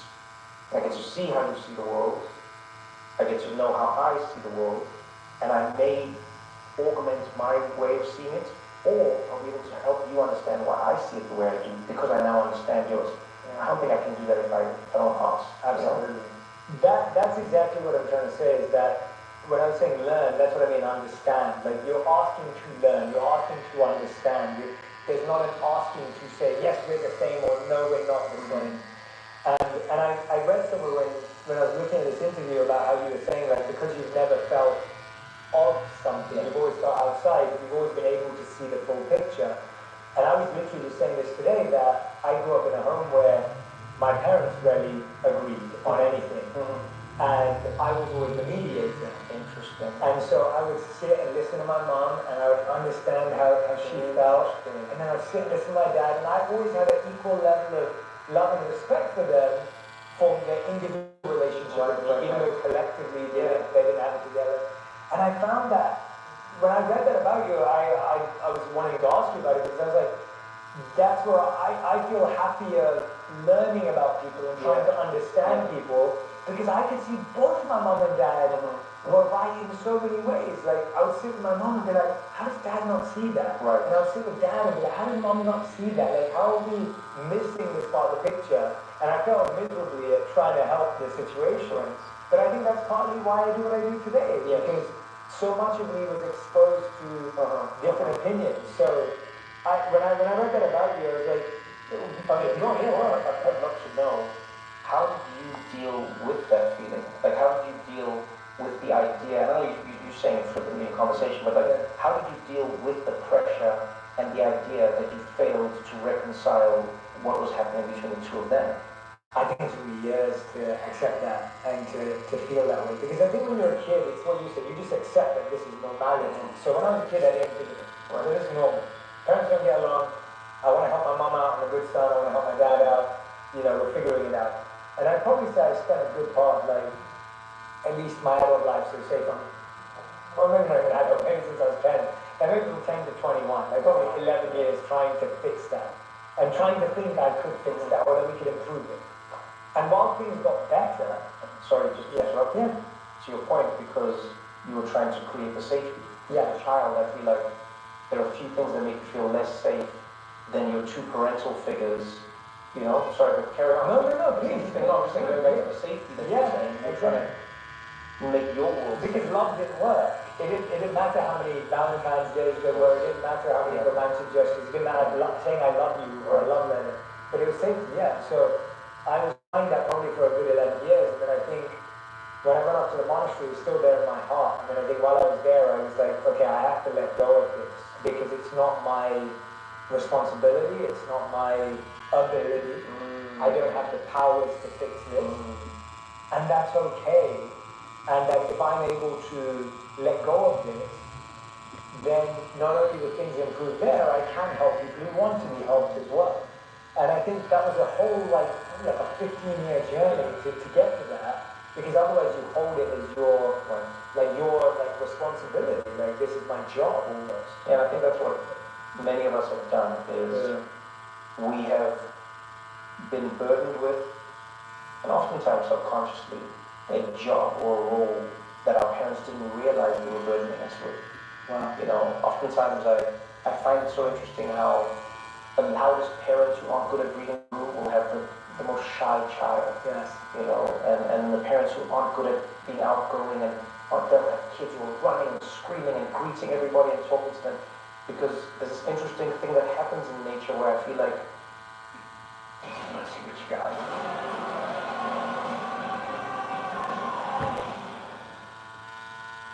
Whole wheat nutrition made smart supports immunity with essential nutrients. 50% less sugar for a healthier choice. High fiber to keep you fuller for longer. And loaded with 90 vitamins and minerals for balanced nutrition. Enjoy as a meal or shake. Just add milk or water. Future like smart food wheat. Whole wheat, home nutrition.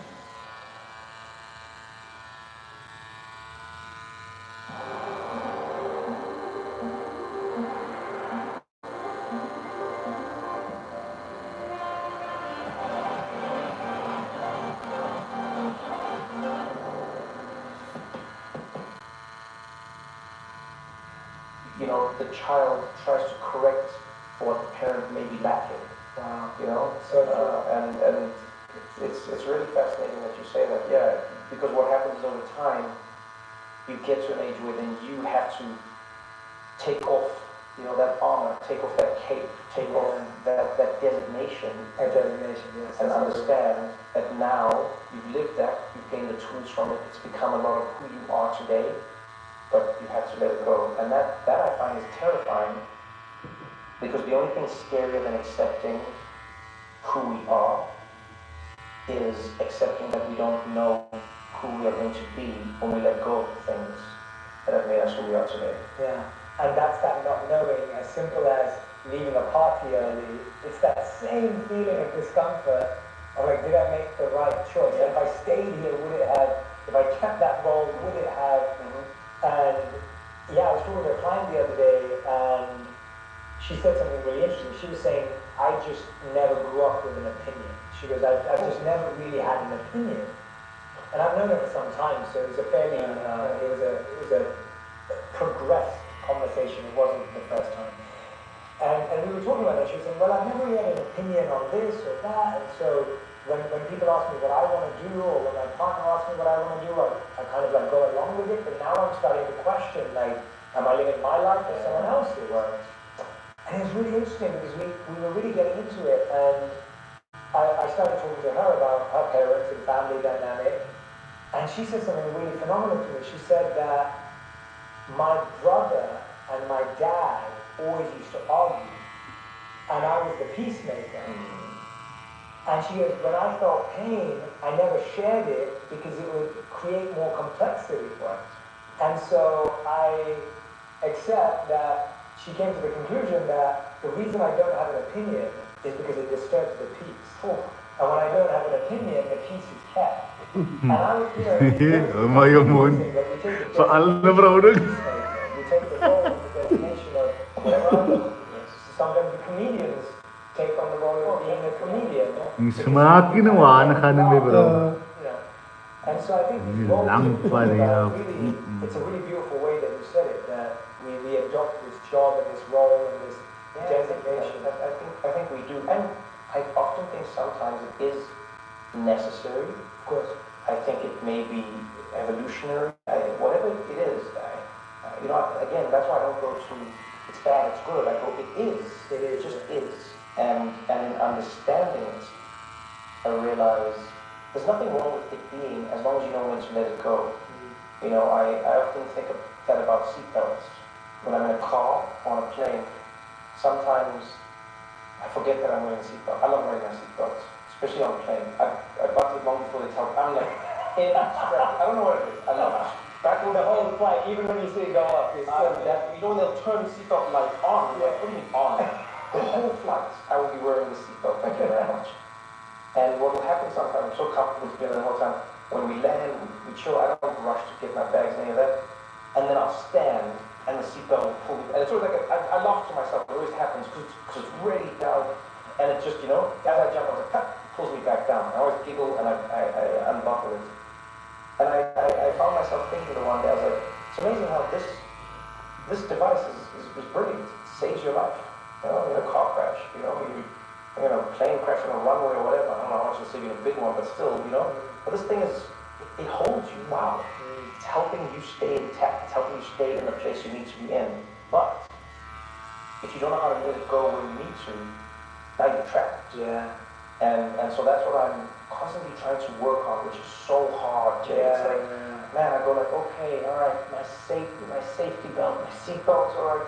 It might be my personality, it might be the way I see the world, it might be how I've learned to interact with others, it might be anything, how I eat, how I think, what I do, what I don't, what I love, what I love, all these things.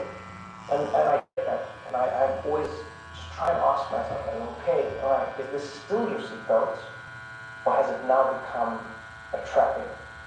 And I always just have to ask myself that question.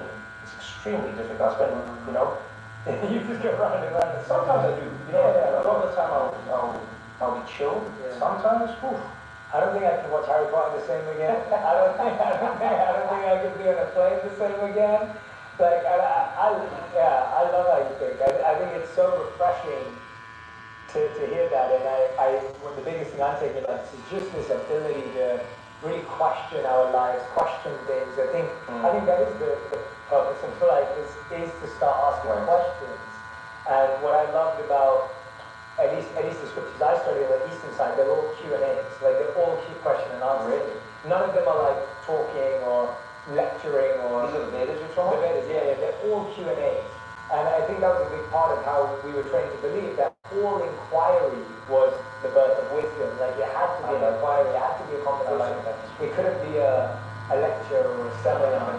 And you know, I think when I sit with you and whenever I've sat with you and whenever I've watched you, which I've admired you for so long, I think that the quality of questioning is really what we should be more focused on than the result and the answers. As you were saying earlier, that if we ask questions we were actually interested in knowing the answer, we'd actually listen to the answer. But Trevor, we end the show with 2 segments. These are fast segments. Okay.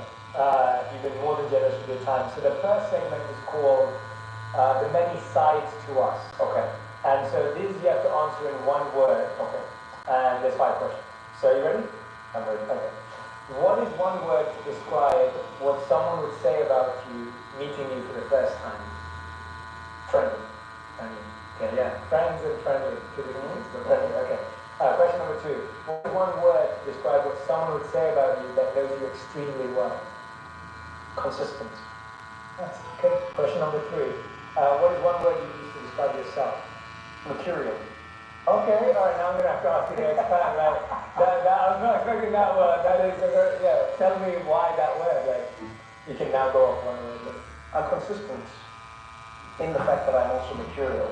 Part of it, funny enough, I think was not created by, but As somebody who has ADHD, it took me a long time to learn in life what that did to my brain, how that affected how I process time, an idea, a thought, an object, any inquiry that I would have could be in some way, shape, or form affected by that. And I think, funny enough, there's a huge misunderstanding. Sometimes I actually, hate how we create a lot of the conversations around the mind, is the best way to put it.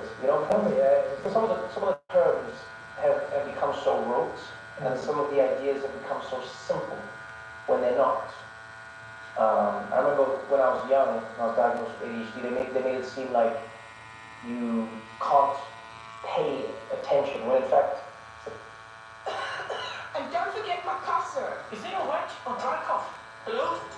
Don't take a chance. Take Vicks Active Plus. Unlike other cough syrups, its dual action formula relieves both wet and dry cough. Vicks Active Plus.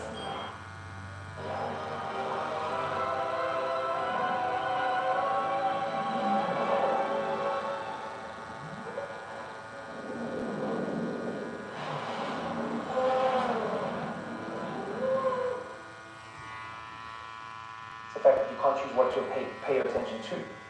Very good at paying attention. Yeah. And so, it's a very nuanced, subtle. Yeah, it makes a big difference. Yeah, it makes a big difference. That's a tiny thing. And so, what's been wonderful for me in life is learning again how to be grateful for how I've dealt with something. Not even looking at it through the lens of good or bad, but just going, it is, and then understanding it like that. And that's what I mean by I think we've really hurt ourselves in society with how we've had some conversations because we've made it seem bad or good as opposed to understanding, because it may not be the same as the norm. So is a short person good or bad? No, they're just short. And the reason we say short is because they're short relative to the general population. The same way someone who's tall is tall relative to the general population. Now, if you're tall, you may be bumping your head a lot more than other people. If you're short, you may not be reaching the things that people have put at an average height. I think the same thing goes for the mind. If you're blessed enough to have a mind or a mentality that is of the norm, most things will work for you and most things will make sense in life. If your mind isn't, that's why they use divergent. It doesn't mean there's anything wrong, but you need to understand how your mind will react to a world that has been designed in a certain way. And so that is why I've learned to understand and accept. I go, I'm material. Again, there was a friend who taught me that, and I loved it. Once I understood it, first I was like, no, I'm not. He's like, yeah, you're material. And I was like, first of all, explain the word. And he explained it to me. I was like, I'm not that. I'm the thing. And then I realized I could be two things. I'm extremely consistent. Anyone who needs me knows me. They know where to find me. They know how I'll be. But I'm also material in that how I feel about this on a day and how I feel about that on a day may be more extreme in somebody else's range. And so in that, again, just the understanding and asking the questions of myself, I then exist in a space where I understand. So it'll be funny, sometimes I'll meet people and they'll get distracted and be like, oh, sorry, that's my ADHD. And I'm like, not what it is, but whatever. That people have done this with everything. Oh, I'm sorry, I have OCD. It's like, I don't, okay. Yeah, that's not what it, and so we have these very limited understandings of Caricatures. Yes, Of caricatures. what exams may be. And we've also created an idea of them being a bad, good, whatever. It's like, no, it's just understand it. The same thing we did with glasses at some point.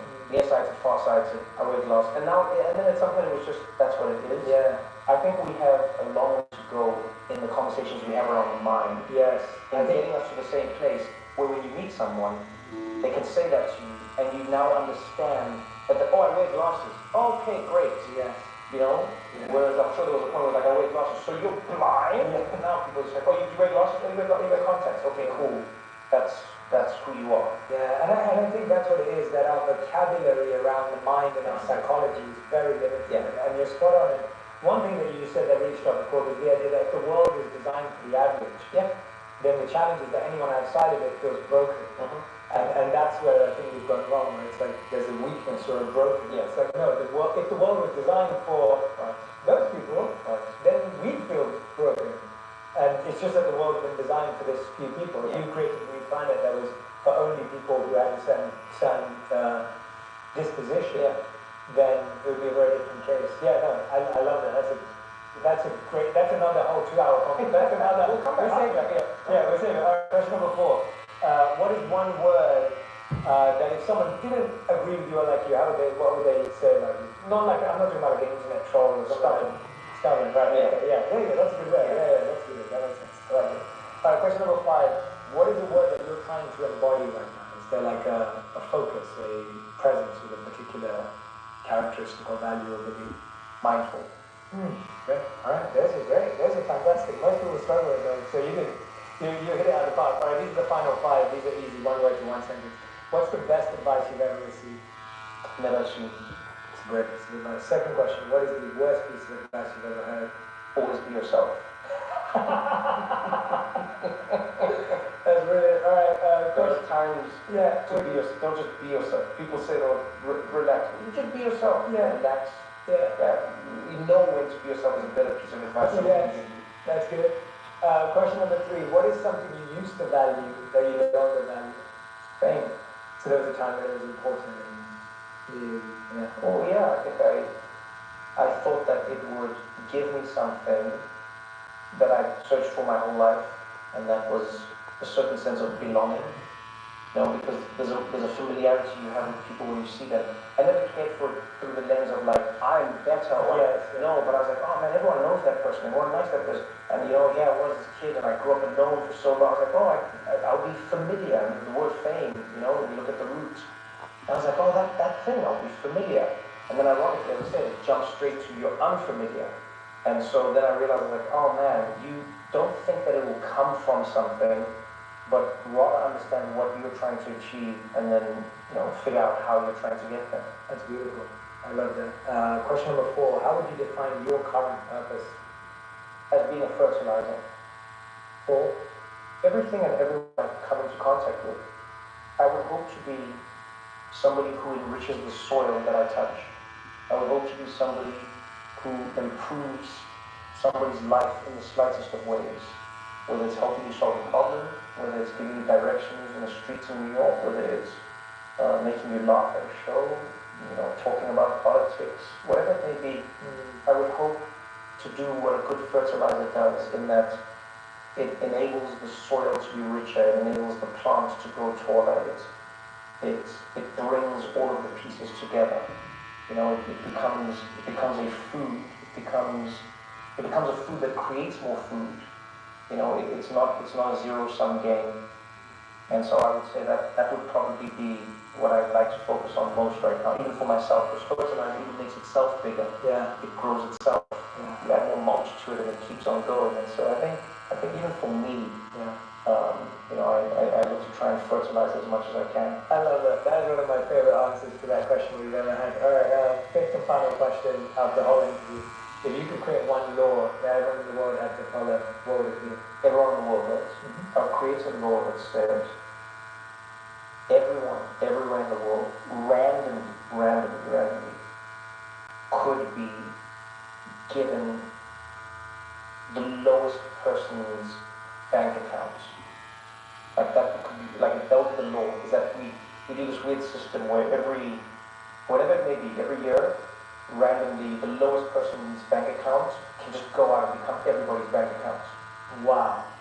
The reason I would do that is because I think if we lived in a society where more people felt like their fate was tied to the least of us, they would have a little more compassion and think a little more about how those people may or may not be existing. And that's why I say I wouldn't say anyone can't be rich. I'm not saying that. I wouldn't say anyone can't make as much money as they want. No, go ahead. We should all be doing that. Enjoy it, go for it. But I would just want us all to know that the lowest bank balance, the lowest amount that someone has, could randomly go on. And it wouldn't be to everyone. Yeah, I would just have it would be like 10% of the population. That's what's going to happen. It's the law. Yeah. Every year, 10% of the population, your bank balance becomes what the person with the least amount has in the world. I just wonder how we would live. Yeah. I genuinely would, because I think times, and I understand it's, capitalism, hyper-capitalism, this thing we've been tricked into and believing that in order for you to have, I cannot have, as if trading didn't exist long before it. All of that has tricked us into a world of believing that mine is only mine and yours cannot come with it. So I wonder what would happen in that space. I think even myself, everyone pay a lot more attention. Like, yo, how much do you have? Yeah, well, really get your balance up. Yeah. Because I'm trying to keep my life as comfortable as it is. Yeah, and the feeling of it could be any of us. That mindset. People take it for granted, Jay. Like, it could always be any of us. Totally, 100%, yeah. Luck is the most random. You can work as hard as you want. Luck is a huge factor. You can be the best. Luck is a factor. You can be the worst. Luck is a factor. So, it really could be any one of us. And so I don't take for granted that I'm lucky. I work hard. I try and shape as much of the environment that my luck will exist within, but I never take for granted that I'm lucky.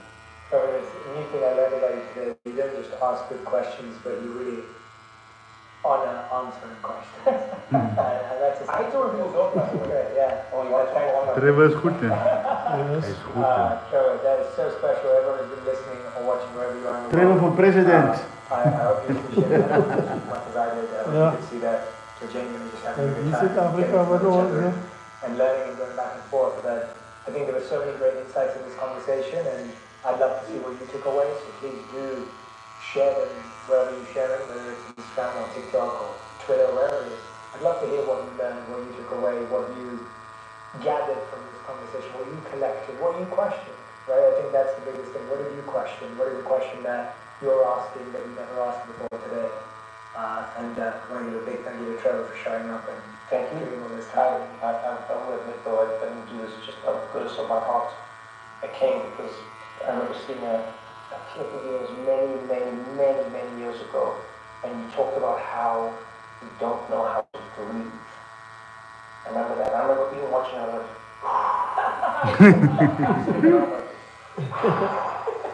I don't know how to breathe. And since then, it's stuck with me. I was like, one day I'm going to meet this guy, and I'm going to ask him to teach me how to breathe. Oh, we'll have to do that, no. Yeah. You're the best, man. No, honestly, no, thank you, man. I appreciate it. You're the best. This is awesome. If you want even more videos just like this one, make sure you subscribe and click on the boxes over here. I'm also excited to let you know that you can now get my book, Think Like a Monk, from thinklikeamonkbook.com. Check below in the description to make sure you order today. Upgrade to Colgate Total. It's 3 times more effective at fighting 8 preventable oral issues.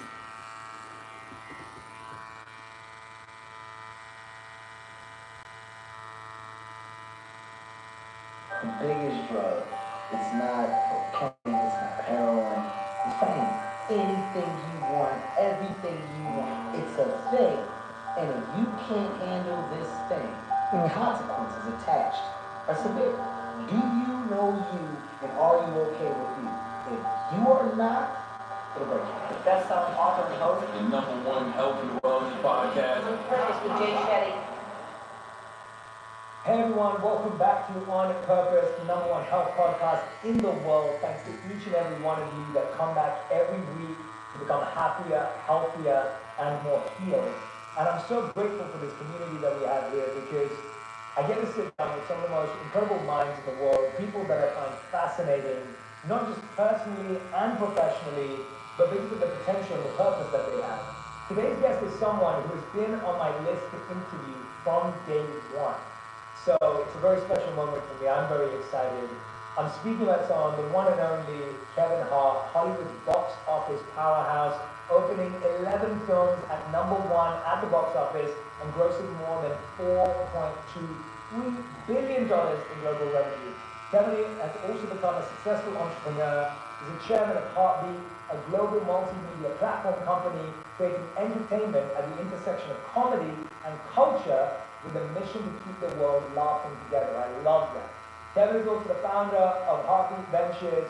Kevin is a New York Times bestselling author twice over, and his first Audible original, The Decision, was nominated for an Audie Award for Best Original Audiobook.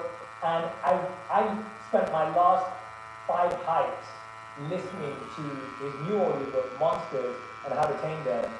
And I have to tell you, and I'm going to tell Kevin right now because he's sitting in front of me, dude, I have not been that into something for a long, long time. And I'll tell you why.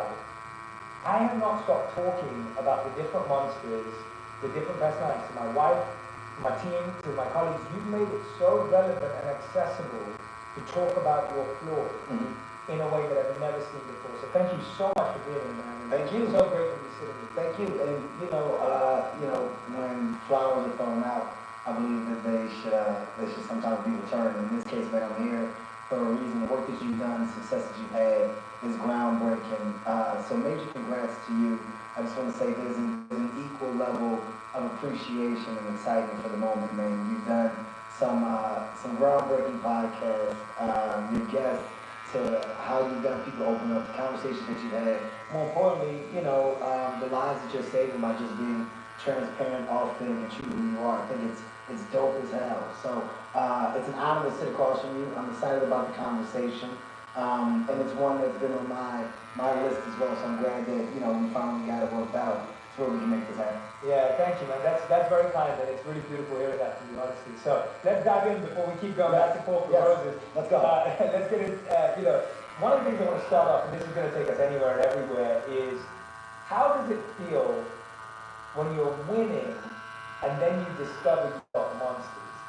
Because that's kind of the journey you've been on, and I want to go back and forth in this journey, but I want to start there. Like, what does it feel like when you're winning, you're succeeding, but then you all of a sudden go, I've still got monsters in me? When you say and use the word monsters, just for clarity, so people understand, of course, we're talking about the different levels to you, right? And within the levels that I've discovered in myself, of myself, you got your good versions and your bad versions. And the bad version I refer to as monsters, but just because they're bad doesn't mean they don't have good quality.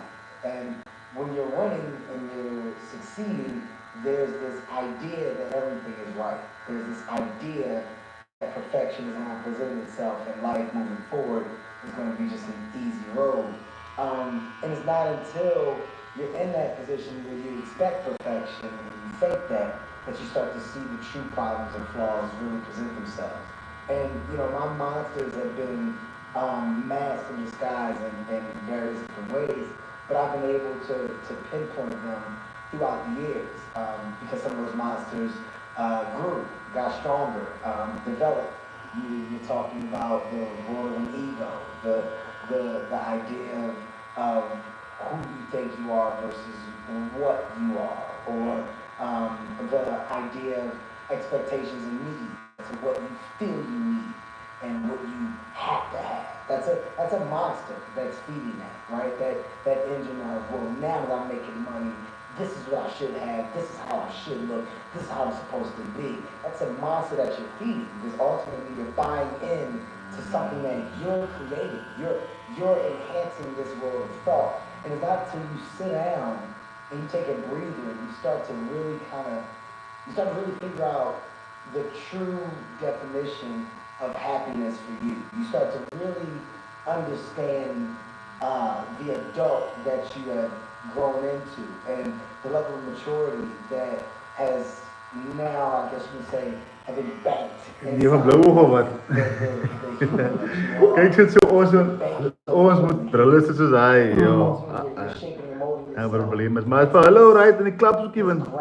Alle brullen en zo, joh. Ja, maar like als ik zou yoga zelf like ik in mijn brullen over. Zingen. Als het, hoe je goed geworden. Zo respect, ja. Contact en alle. Of what I was looking at, and I was okay with checking myself. I was okay with pointing out my flaws. I was okay with knowing what I do well and what I do wrong. And at the end of the day, there's no consequence to always improving, no consequence to growing. We're in a time now where people almost frown upon the world of growth. I embrace that. I embrace the world of correction. So the monsters and the world of how to tame them came from me understanding the different levels of monsters that presented themselves to me over the years, and me getting them to a point where I put them in a place where I can control them. They're still there, they can rear their head, but I can say sit down. That's not necessary, that's not needed. And I can tell when one is trying to take me back to a place old. At age 43, it's exciting to know that I've grown from so much, and you know, the world of one is significantly different than what it once was. It's really interesting, you use the analogy of like looking in the mirror and being okay with yourself, and when you said that, I was thinking, yeah, when you look in the mirror, there's no trophies.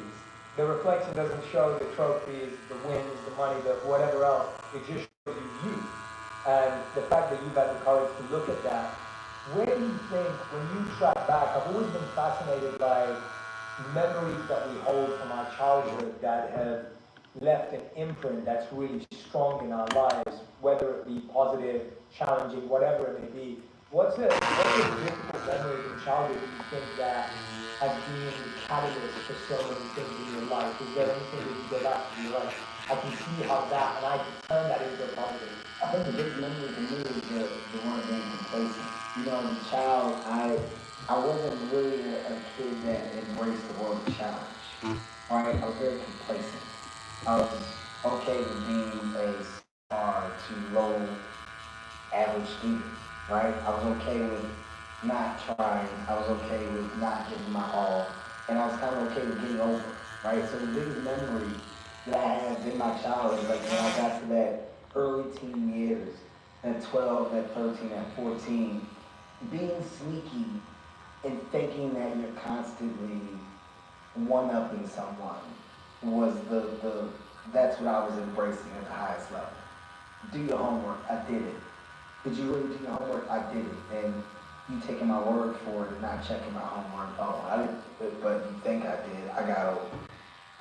Ultimately, you're slowly cheating yourself over the course of years until you get a reality check as to why that work was necessary, as you realize you're just not doing what you're supposed to do with your life, right? You're not giving your all. I had a lot of different examples of that. I truly had a mom that made sure that I had, and I didn't take advantage or embrace the real work that she put in until I got to an older age of true understanding. But to be honest, I really threw a lot of those things to the side. The extracurricular activities, the swim teams, the football teams, the basketball teams, the track and field, the baseball, all of these things as a kid, you don't understand your parents are doing to try to provide you with a world of opportunity. They're trying to keep you occupied. They're trying to embrace this idea of hard work, effort, activity, engage. They're doing all those things, or all of these things to the kids, or hopefully, right, for their kids, to put their kids in a position to just want the best, compete, study, learn, be excited about their future. That light bulb went off late. Thankfully, when it went off at the right time. And I was able to identify a lot of stuff that I couldn't then. And also, thankfully, that a lot of the lessons that my mom constantly embedded in me about, you don't start things that you're not going to finish, you don't quit, apply your all, do this or don't do it. You're not cheating anybody but yourself. All of these things that I heard over the course of time, there was a moment when I got older, it all hit at the same time. But the real memory for me now, looking back, is I'm glad that I do see that I am aware of that, because not being aware of that is a huge loss.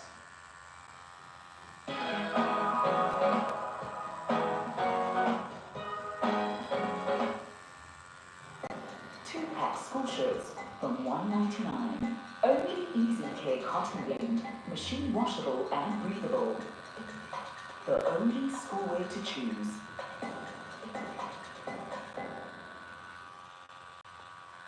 Thinking that I took full advantage, thinking that I really applied or tried myself, thinking that was 100% would be the real loss. So one of my best memories is knowing that at one point I was a slacker. You know, I was a guy that wanted to look like he was doing, but never truly was. Unless it was something that I loved and embraced. And, you know, that was basketball, but the chances of me making that were very slim. But, you know, that's, to answer your question, it's a ballpark of those memories that I now look back on that I appreciate, but that also act as the fuel for the hard work and the 100% that you see that I put into everything I do today. Yeah, that's such a great reframe.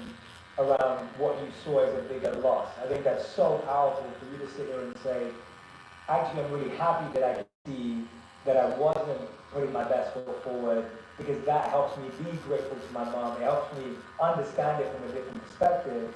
And the one thing that came to mind for me when I'm listening to you say that is, there's this quote that says, the day you realize your parents were right, your kids are telling you that you're wrong. Wow. And that's always been one of those statements that I think about that in my own self. I thought my parents were wrong my entire teenage life, and I think most teenagers do.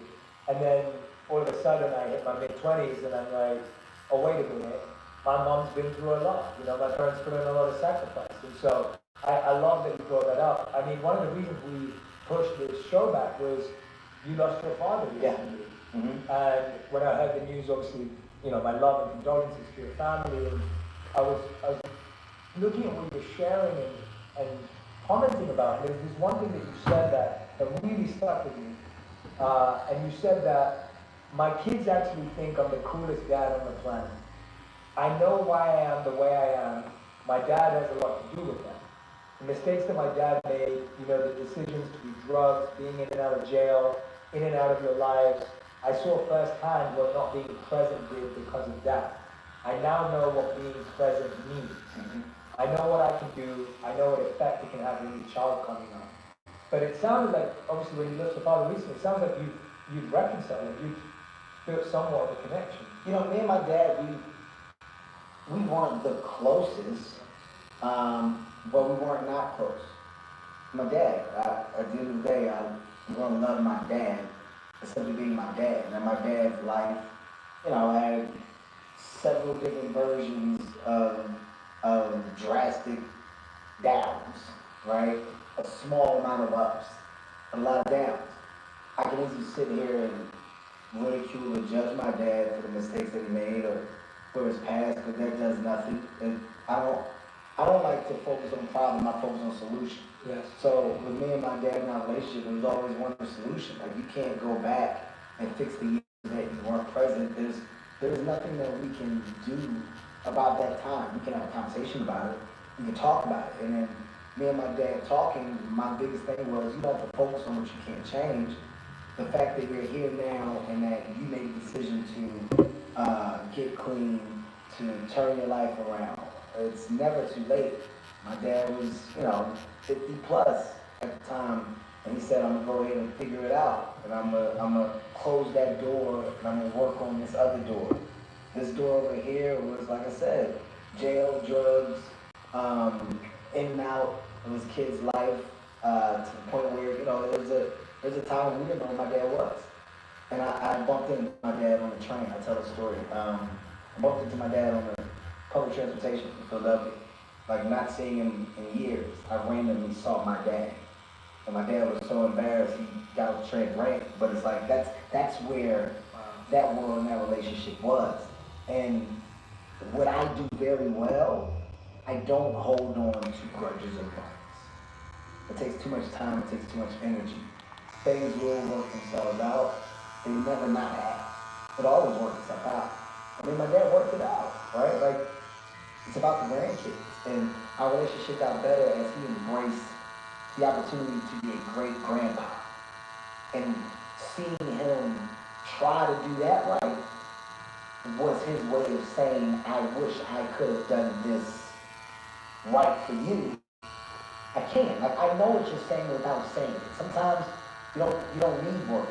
Although some people do need them, sometimes your actions are a little better. My dad's actions in trying his best to be an unbelievable grandfather made our father-son relationship that much better. And there's a lot of conflict between my brother and my dad, and seeing that mend over the time. And just saying, look, I'm not supposed to be here. Dad, look at what your son has done. Look at where I am. Being that I can, I want to make sure that you get to see some dope things and like, here, let's do this and take that and live like this and do. So things work themselves out. His reward for giving his energy to something positive and life-changing was his son becoming successful and his son saying, Dad, come. Not expected. That wasn't the plan. You got a great piece of light at the end of that dark tunnel that you didn't expect, that I didn't expect, that I didn't expect to be here. So everything kind of, it works itself out. Yeah. And, you know, losing my dad is when you look back and you go, yo, he was alright. Right? Like my reflection, my conversation, my words when I speak on behalf of my father, they're so positive and dope because he did good.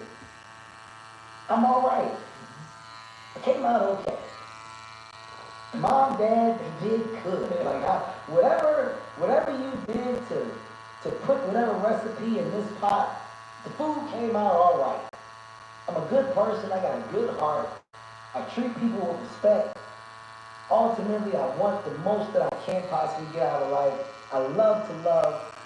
I'm a good dude. Am I perfect? No. I got some of the imperfections over there. I got some of the ones from over here, from Mom and Dad. Okay. That's life. I'm going to figure it out, but I figure it out without the want or need for problem. That's real, man. I mean, listening to you say that, what I appreciate so much is about how you're changing our perspective again, that often we feel to heal, what was broken needs to be fixed.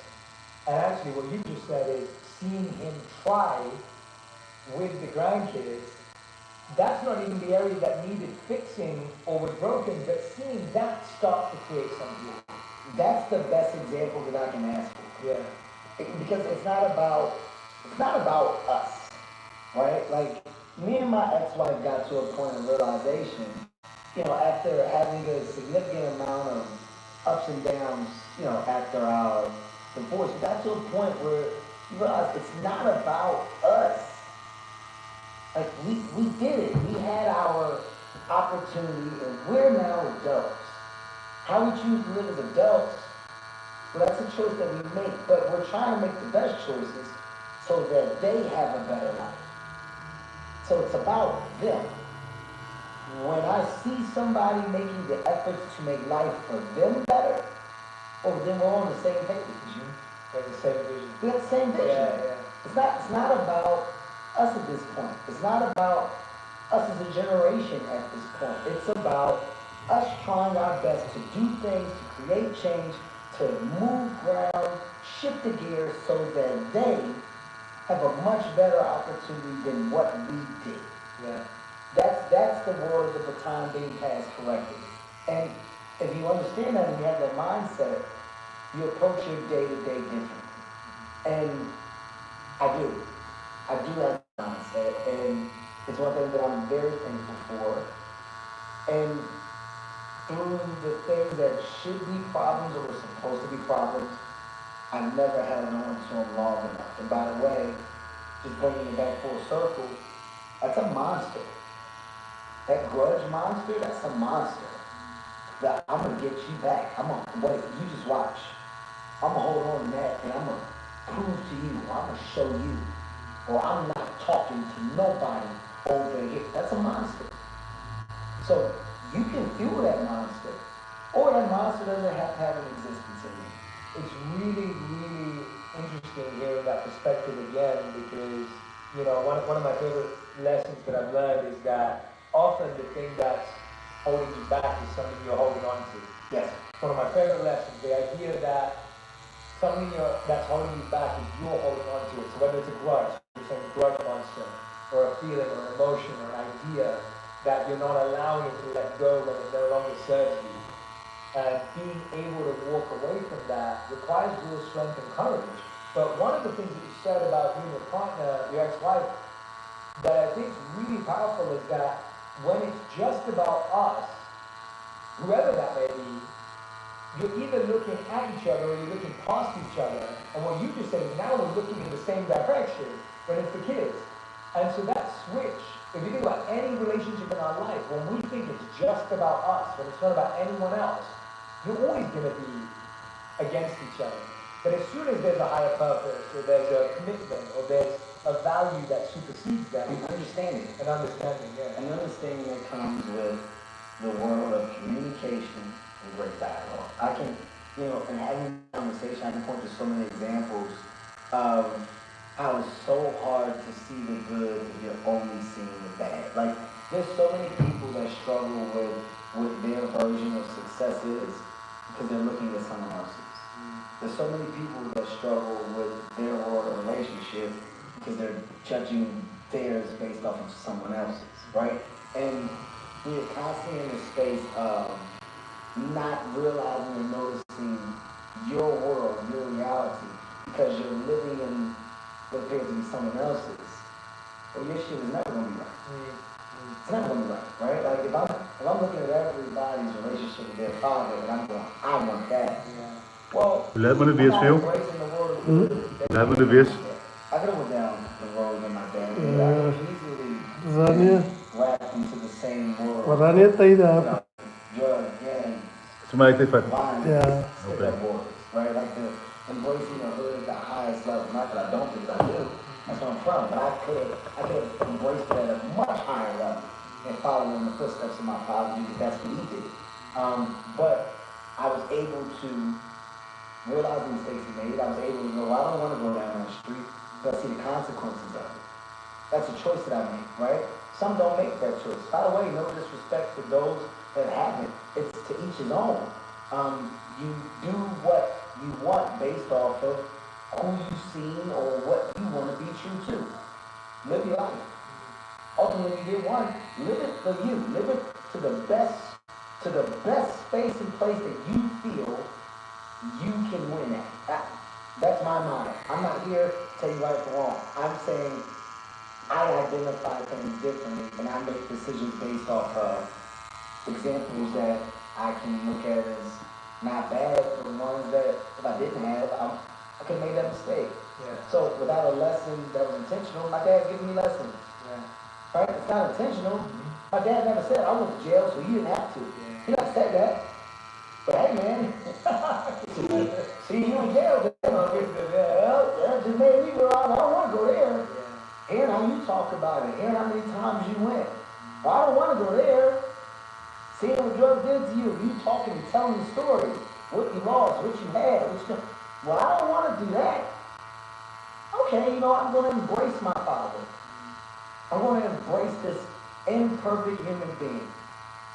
Because I'll be damned if he's not positioning me for personal success and just understanding what I should and shouldn't do. And it seems so logical, it seems like common sense, but sometimes it's not that easy for some. It's not. It's not that easy. Yeah, sometimes what I'm hearing is sometimes the greatest wisdom is unsaid and unintentional. Right? Like sometimes the greatest wisdom is not what's said to you, and sometimes the greatest wisdom is knowing what not to do. I think we think of it as like knowledge or learning means someone's telling me what to do and they tell me the right thing. Sometimes it's looking and saying, well, I know what not to do now. And what I'm fascinated with, and I think you're going to give me a lot of hope listening to you today, because when you say that you were complacent growing up, and I consider you today to probably be one of the hardest working people in entertainment, from what I see and observe, and when I've watched your interviews or listened to you, you work super hard, you give it your all, you're invested from a mission, purpose point of view. But, hey, wait a minute, this person says, I was complacent growing up, and it's never one moment, it's never one thing, so I don't even want to simplify it with that kind of a question. What were the shifts that needed to take place in order for you to go from being complacent to being one of the hardest working people who's committed to something? I'm big on just like logic, right? And there's this like moment that I had where I just kept saying why not? Like why? Right? And Russell Westbrook is a good friend of mine. I tease him all the time because the one thing that he has that I wish I would have had, or I wish I got to first is why not? Right? And it's so genius. It's so genius. It's so simple, but yet so profound. You don't just have to have one job. And working any job, and whether that job is a 9 to 5 or whether it's a half a day, full day, whatever it is, you don't just have to do one thing. You can do a lot of different things. But there's this weird mindset that a lot of people have that you can only do one thing. And when I realized I don't have to just do one thing, I can do a lot of different things. You can be good at a lot of different things. But you don't know you're good at a lot of different things unless you try a lot of different things. And when I looked around, I kind of just realized how the world goes around. It's all based off of creativity. It's all based off of ideas. It's all based off of thought-provoking, then groundbreaking opportunities. But the simplest things have come from an idea. From your chair, to your table, to your wheel, to your light bulb, to your car, to your plane, to your helicopter, to the idea of a hotel, from hotels going to a place of people renting out houses and Airbnbs, to taxis, to then people driving their own cars. These are all ideas. And the groundbreaking thought that I had in realizing all these ideas is that these ideas have the potential to touch the sky if a person believes that they can. If a person believes that they can, well, your world of ideas changes. Your reason for getting up, your reason for putting your feet on the ground every morning, it can change if you believe that the purpose that you now have and that you're working towards, based off of an idea, is something that you can succeed in. I grasped that understanding and I attached it to everything that I tried to do. I did not set out to be the actor, the director, the writer, the producer, the CEO, the chairman, the advisor. I did not set out to do any of these things. And I want to be very clear. I don't have the educational background for any of these things. What I had was an idea to try. And after you get an idea to try, what I had was the patience to sit and listen. Be a sponge. Learn. Figure it out. And figuring it out, there was another side of not being okay with the incomplete version of figuring out the thing that I didn't do. Well, why do I go ask all these questions if I'm not going to try it now that I know how? Oh, let me try it. The only consequence is failure. By the way, not trying is failure. I want to make that very clear. Not trying is failing. There's a lot of things that people can't do simply because you never tried to do it. And I'm not saying that you should try everything. I'm not saying that you're supposed to do everything. I'm saying that for me, when someone says something, and I go, no, I never did that. I have to have a reason for why I've never done it, and a justification. If you ask me something, I go, no, and you just say why, I go, that's not good enough for me. I like to have a reason why, and that's the foundation that I stand on. That's how I built this mindset, this level of energy to go ahead.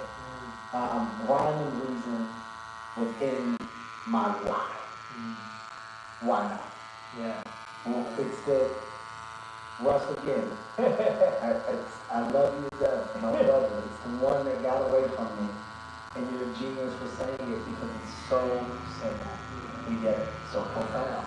So everything that I'm doing or that I'm attempting to do is because I started so much and I'm just trying to finish it. And I like the fact that I'm 43 and I still got energy behind what it is I'm trying to do. It sounds like it's like where you're going is not as important as who you're growing into for that direction. Like the person that you're evolving into, the things you have to learn, the things you have to be surrounded by. And I think that's the part that I get excited about. It's like, like you said, whether you get there, whatever there is, or not. And it's not just the journey and the destination, because I think that's the old cliche. But what I'm really aiming to do is the person you grow into, the people you surround yourself by in order to reach this big goal. That is so fulfilling. And that pursuit is worthy. Right? The pursuit is the happiness. It's everything. Jay, I've said this before, and you'll hear so many people say it that come from where I come from, the bottom, or we consider to be the bottom. We are not stereotypically supposed to be in the rooms that we're in. When we say that, there's a level of comfort, right? We're not supposed to be in the room. It's kind of cliche when you say it. When you start hitting the room, you go, wow, why are we not supposed to be in the room? Right? Like, it's so amazing when you get to the other side, you see the other side, and you look back and you just look at what you've grown from. The conversations that I'm able to have, the knowledge that I'm able to speak with, and the understanding. I understand, not because I'm a Thank you guys for subscribing to my channel. Double tap the screen. My client just went to the bathroom quickly. We'll continue this session in 2 minutes time. Education was all based off of, no. The idea of discovery enhanced the muscle that made me want for so much more information in the space of life that I chose to love. From entertainment and business, the level of failures that I have had, that I'm still having in some regard, the world of fixing, cleaning up, making better, understanding, growing, relationships, building, there is nothing more intriguing to me than being able to turn around and look at Kevin at the age 22, and then looking at Kevin at the age 43. This was not the plan. What are you talking? Every day is a new day, and every day I found another thing to be excited about. Every day I found another goal that I decided to attach to my tree. And that tree got so many branches on it right now. This is what other brokers are doing towards yours through high spreads, withdrawal fees, and slow order execution. Receive it in full with Okta, thanks to low spreads, rapid order execution, and no withdrawal fees. Switch to Okta and keep more to yourself. And so many people say you're doing so much, or why do you do so much? How do you do so much? What's the end game? What's the goal? The game is being in the game, right? Like it's being in the game. The foundation that I'm trying my best to create, I hope and pray that these 4 kids that I have, that they look at it, they see that they understand. We just got a shot at something different. We got a shot at generational wealth. We got a shot at changing the quote-unquote trajectory within our culture of opportunity. We got a shot to make this normal. Nila moet die morsie man. I'm looking past me. Luister nou jou pa wat jy sê. Hulle moet nou 'n beter way kyk. My kids got a bigger shot at breaking ground and making this normal. Because other kids that look like us, that came from where we come from, and that grew up how I grew up, will now have a different level of association for what can be achieved. If it's based off of what I was able to do, I'm igniting a different level of thought, a different level of want, a different level of motivation and inspiration. I'm inspiring at a different level. Absolutely. I get there, and at the last second, I miss it, and I fall. I got there. I got there, and all it does is show them that they can get there. They're not going to miss. And they can go further. They can go further. They're not going to miss. They're equipped with too much of the weapons. I've equipped you along the way with so much, so you're prepared for all this war that's coming up here. You're not going to miss. Dad might miss. Dad might fall. You're not. And the kids coming up from under them, they're not going to miss. But you have to have this energy. It's bigger than me. What's that one mindset that you're trying to pass on to that next generation, your kids, the kids that come after that? Because it sounds like, while you were honest in saying, look, I didn't know I was going to be a writer, director, an entrepreneur, a CEO, I didn't have the education, as you said. But it sounds like you have the mindset, that's very clear, we know that. But there's some core skills here that it sounds like you've invested in very deeply and that you're trying to pass on. If you could narrow them down to 1, 2, or 3 for us, what would you say are the skills that you're like, this is how I want my kids to be able to operate in this world? And that's what they need. The best skill that I've developed is the skill of noticing and understanding that nothing is done by one individual. no level of success is reached by one person, right? Like there is a team effort that goes into the smallest moment of success to the largest. And the person that wants the rewards and the accolades for it all, and that doesn't embrace the role of the team and the foundation that stands underneath, whatever that thing is the person that won't last long. The thing that I'm most thankful for, and the thing that I'm glad that has just improved over the course of time, is the word of inclusion with the we. There's no I. And I hope that that's what I'm passing No down I in team. to my kids, is that, nothing is given, everything is earned. And for things to be earned correctly, you have to surround yourself with people that you can not only earn with, but that will support and embrace along the way, right? I have an amazing team. I hope my team grows to be the stars of tomorrow. From execs to creatives to talent to... What's that over? Cheating or what?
Oh, dankie Here.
My work is Yes.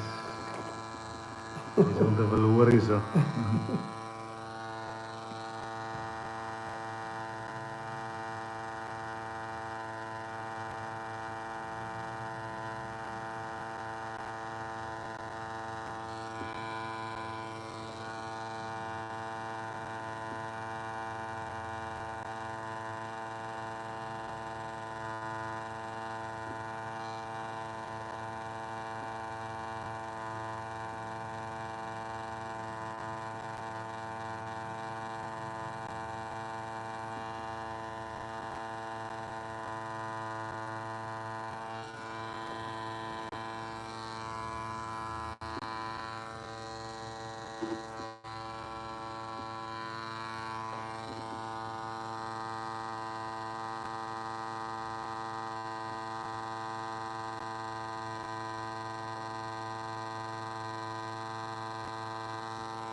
Wayne, I'm from South Africa.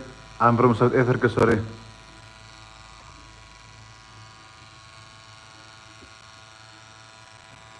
Wayne Morris.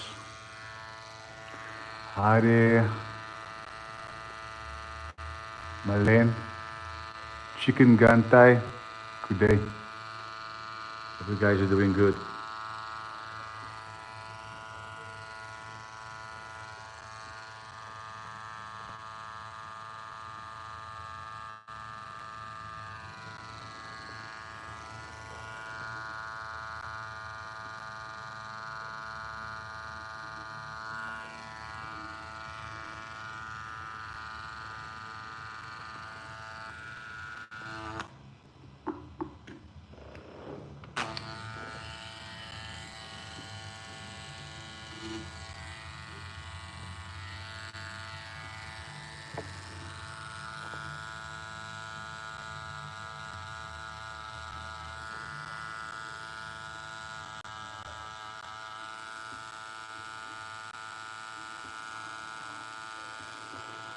Nou, wel 3 uur bezig, hè?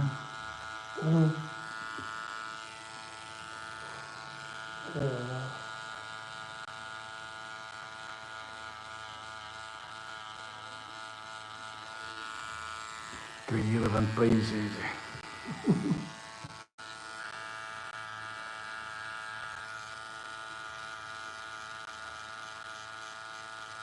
Zekere gedeeltes wat die knypen, zekere gedeeltes. Zoals hier knippen, hè?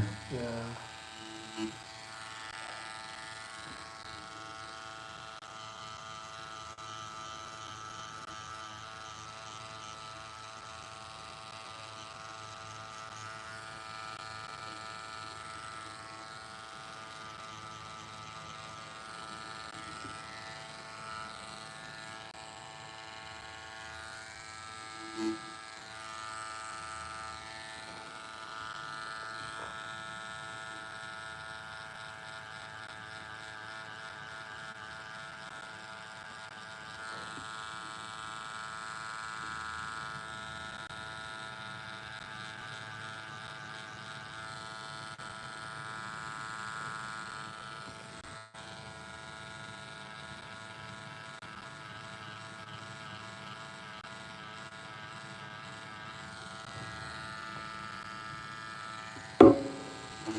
Awesome to hear, Wayne.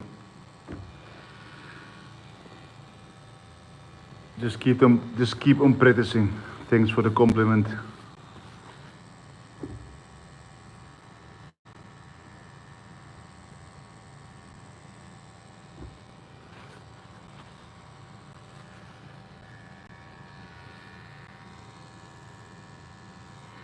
So how's life in Jamaica?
Geven aan voor ons Anna.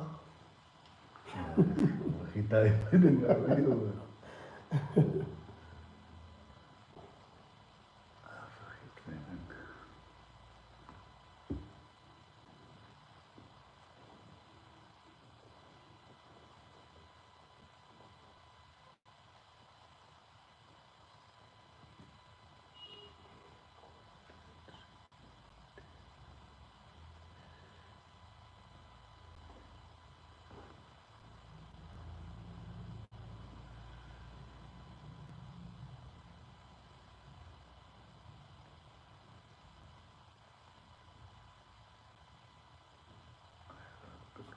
Chris Brown. Crazy. New week, new savings, new XXL jackpot. Save big on deals one. Gordon's Gin for $164.99. And Savannah Dry All-Line Cider, 2 6-packs for 200 grand. Win more, buy 3 selected products, swipe your extra savings card, and get a scratch card. Only in Checkers Liquor Shop. You own your back. And you were one of the youngest to ever do that at the age of 29.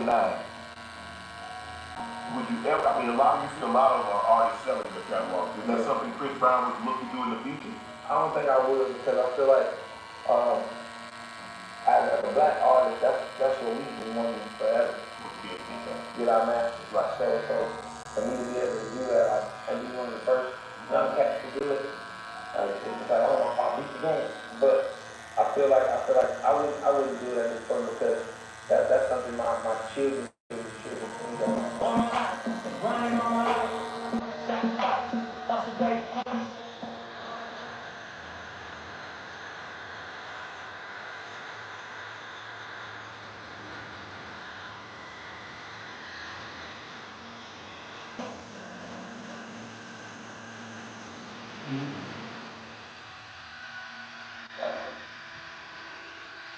Hello, welcome to another edition of Club Shay Shay. I am your host, Shannon Sharp. I'm also the proprietor of Club Shay Shay. And for today, we have a very special edition of Club Shay Shay. We're on the road.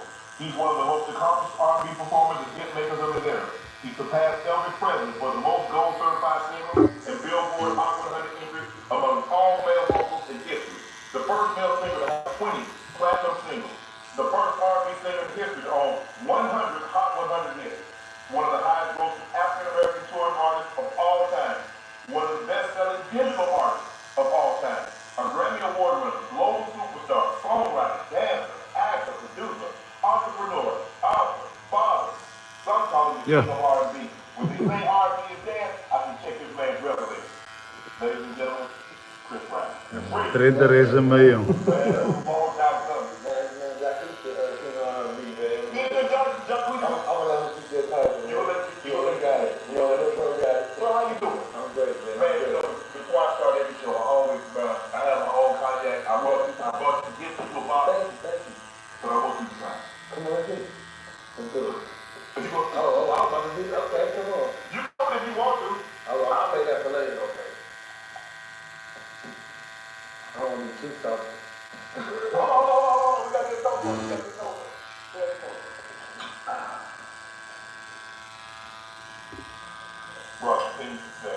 Congrats on everything you've done. So much more to accomplish. I appreciate you.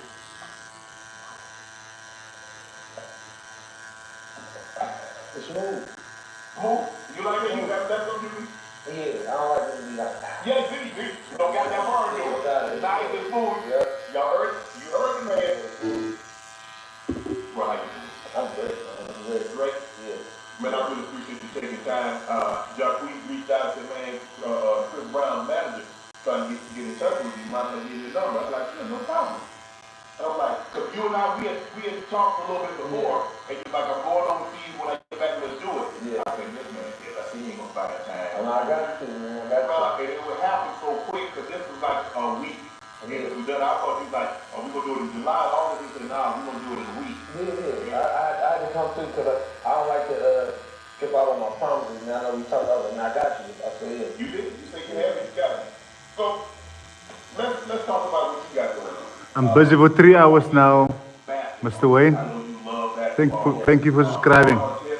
He believes, had you not chosen the music path, you could have been an more discipline. I definitely think I could have pursued it. I really love it. I still love the game. I play all the time.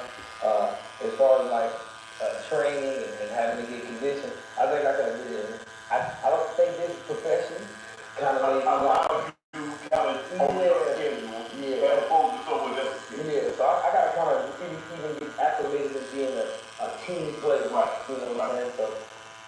Because when I hear everybody, Snoop Dogg, I hear a lot of these NBA players, it's like, okay, what rapper is like really hoop? Somebody like really hoop. The first two names come up, you, J. Cole. Yeah. So, one-on-one, who wins? Well, right now, I mean, J. Cole, I gotta give him his credit because he's improved his basketball game. And I know he works with a couple of other guys that I work with too as far as basketball training, but he's amazing. I'm still not gonna doubt me now. You know, so I give me that. Cole heeft filmstukken waar. Cole is baas. I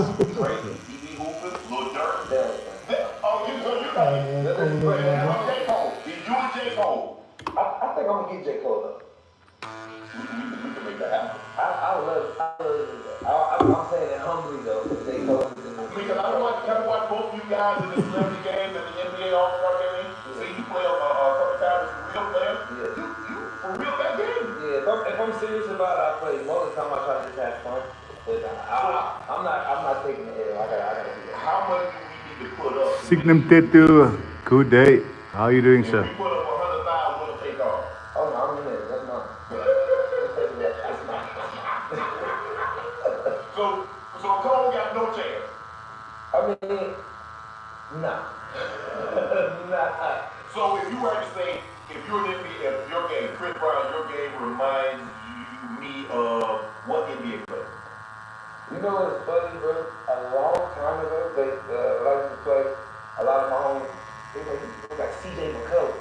Okay. And I was like, why? And then I looked at some of his like high school pictures and then some of his games, like he long way, he played like me, so I was like, I'll take that. Right. Any NBA player I would take, you know, that's a hard profession to do. Did you hoop in high school? Yes, definitely hoop in high school. I actually played varsity on the JV squad, you know, as a break on. Right. But I was always playing with older guys at a young age. When I was like 10, 11 years old, my dad used to take me to the gym and drop me off. It's like, look, I don't care, get in the game. I don't care how old it is, get in the game. And I'm playing with grown men, 27, 30-year-olds. You know. So what's your favorite NBA team? Favorite NBA team, man. I'm in LA right now. I wish my Lakers could. Yeah, you know, I really want LeBron and them to really do something and make some history happen. But I'm such a fan of the game and certain areas of certain different teams, but it's hard for me to be like, hey, I'm this team all the way, you know, because it's like, dang, I'm friends with this guy on this team, right. And him have a personal relationship, so I'm rooting for him. Right. And then on this side, so whoever wins, the best player wins, but yeah. Who's your favorite player? Favorite player, Kyrie. Right. Kyrie. He's one of my closest friends too, but as far as like seeing him play, being around him, playing with him, he's probably one of the most phenomenal guys when it comes to the English on that basketball. So what do you like the most about Kyrie's game? His tenacity. He's aggressive, but it's graceful. Right. You know, and he's going, and I think he makes other players better. Right. I think he's getting into that consciousness of saying, hey, look, we got to do this together. So I think he brings out a lot of spunk and a lot of real talent out of a lot of players that probably already knew they had it, but he encourages them. I know you follow the game closely, so you see some of the trades that transpire. Yeah. You see Bradley Beal go from the Wizards, go to the Phoenix Suns. Yeah. So now he paired with Kevin Durant and Devin Booker. Yeah. You see Chris Paul was traded, he gets moved again. Now he goes to the Golden State Warriors to go with Steph, Draymond, potentially Draymond is unrestricted free agent. You see Jordan Poole go to the Wizards. So you think this is Kevin Durant's opportunity now to get a ring away from Golden State? I thought it was his time. You thought it was his time? I thought it was his time, but I think it's up in the air. I think Chris going to Golden State. That's a good place for him. I just want him to get a ring. Right. I like Chris has been doing this thing for a while, but I really want him to get a ring. But I think KD is like, you know, they're gonna be coming. Would you like to see Chris Paul on the Lakers? He would have been a good asset, but I feel like he would have, there's two types of players. There's the coaches players and the militant of the father. So I feel like he would help in the system and get it together. Like, bringing them all in right to show, from even from Anthony Davis to, hey, look, we gotta do this. Y'all make sure y'all stop this. He's has an action right.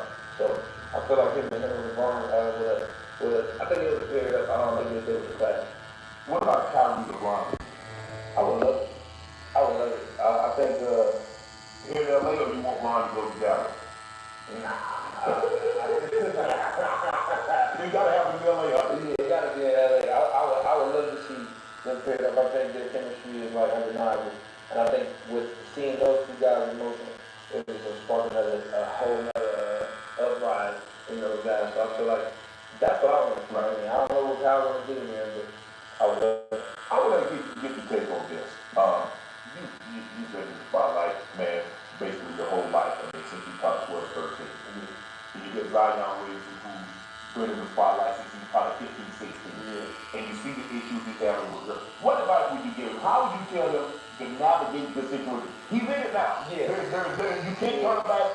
He has one young lady pregnant. He's welcoming a child. And then you have this other one over here just putting all his business out there. I mean, it's hard out here when it comes to I would just pray for Zion, man. I feel like, hey, is that what he would need your prayer? Just pray, and be the best man you could be at that point. I'm blessed to have 3 children, even if they're wrong, but at the same time, the relationship that I built with them and the energy that I kind of come with is a little bit more. I don't know how you guys, but it's a little bit more subtle.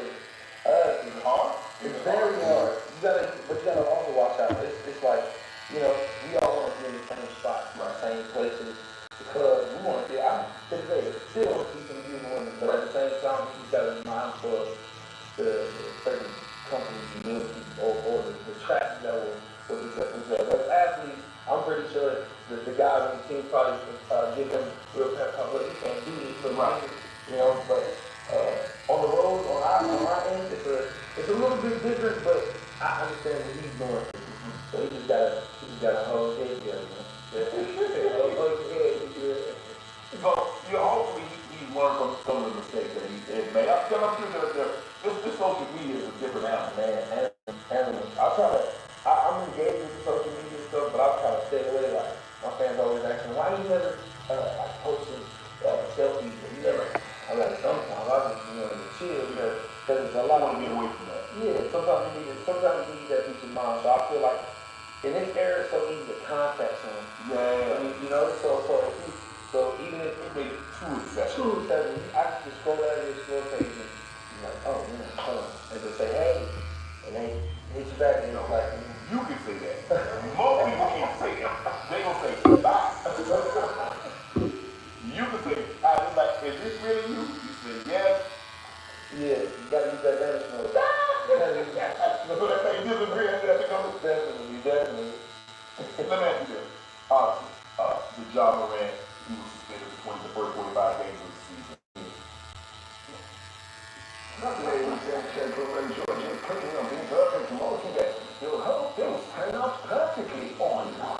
You see, if George's multi-bet was to go passion, then he can still walk away a winner with Bet Save Up on Betway. The world's first. Zeker beter way. Zeker beter way. Basta, aí pensa mesmo, já. Die peren hoor, beter way nou jong. Aí Betway spelen met jongen. Aí Betway spelen. Hij vai o center. Aí vai o centro. Tegen meer geconcentreerd op die sokter en hij zien. Meer hij. Anders zijn waanzinnig naar die casinos toe en hij, ja. Tickets in. Tickets. Hij mensen zo rijden jongen, ja. Op mijn andere phone heb ik hem gehad. En ik heb hem nog. Als slagen nog in met de dagtop kom ik hem te downloaden op die phone. Maar dan wacht maar met ik kom maar nog eerst te zoeken.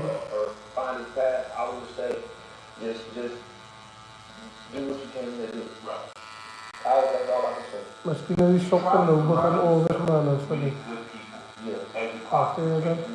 And if you feel somebody is not adding, Maar ik heb toch nog een japje gehad toen die sokken aan was. has there been a situation where you felt someone was not adding to Chris Brown what they were taking? That you had to like, well, I'm sorry, but I gotta stop the ride here. You got to get out. Yes, absolutely. After the 2 years, Is it hard? it's very hard because you build relationships with people, and you have like brotherhood with people stay like you know. On the road, Audio you opening is na naman. Or you know. Kan ik clear worden? I'm the wrong state. What I Mark? I'd love to start with Yeah, so someone on your team called these the real life Tony Stark glasses. That makes me feel ik zie je les. Is ik op Facebook kwijt dan krijgen we dan. Die was het. Zo inbox messenger krijgen we dan. Bij de brothers die oké, maar ik follow hem dat ze dan. Oh, dat is ook ja. Bij de brothers hier en ze brothers available nou. Die bril. Hier rijden in de cameras en. Ja. I mean, there's a lot going on to unpack there. I'm about to interview Meta CEO Mark Zuckerberg. Mark Zuckerberg. There are not that many people with more power over what our future might look like. Nearly half the total human population now uses Meta products. And I just tested some of their new tech that feels like science fiction. This is crazy. Mark Zuckerberg and the team at Meta are imagining a future that billions of other people might actually end up living in. So my goal for this conversation is to try to figure out what that future really looks like. To paint a picture of the future Mark Zuckerberg is trying to build, so that you can decide for yourself what you think of it. Welcome to the first episode of our new series, Huge Conversation. Hij peert de wereld in zijn handen, jong. Ja. Die wereld in zijn handen. Dat is. En kijk hoe normal is die man. I'd love to tell you what my goal is of this conversation. So we have a show called Huge If True, which is this very optimistic show about science and technology and the potential futures that we can build. And in every episode we're sort of exploring what does it look like if you play a certain technological future out. And so my goal in this conversation is to try to help people see the future that you're imagining when you're building the products that you and the Meta team are building. What are you imagining this looks like in the future? How are you imagining people use this? All of that. Cool. All right. Awesome. So I'd love to start with... Let's do it. 10 years of work right here. I got to demo them a little bit earlier today. 10 years of I had work. someone on your team called these the 10 real jaar life van Tony Stark werken glasses. uit We're getting there. But I'd love to just hear in your voice. What are these? Well, these are the first full holographic augmented reality glasses, I think, that exist in the world. We've made a few thousand or something, right? Very hard to make each one of these. But this is the culmination of 10 years of research and development that we've done to basically miniaturize all the computing that you need to have glasses, not a headset, but glasses that can put full holograms into the world with a wide field of view. So you can imagine sort of in the future, we'd be having a version of this conversation where, you know, maybe I or you are not even here. It's like one of us is physically here, the other one is here as kind of a full body hologram.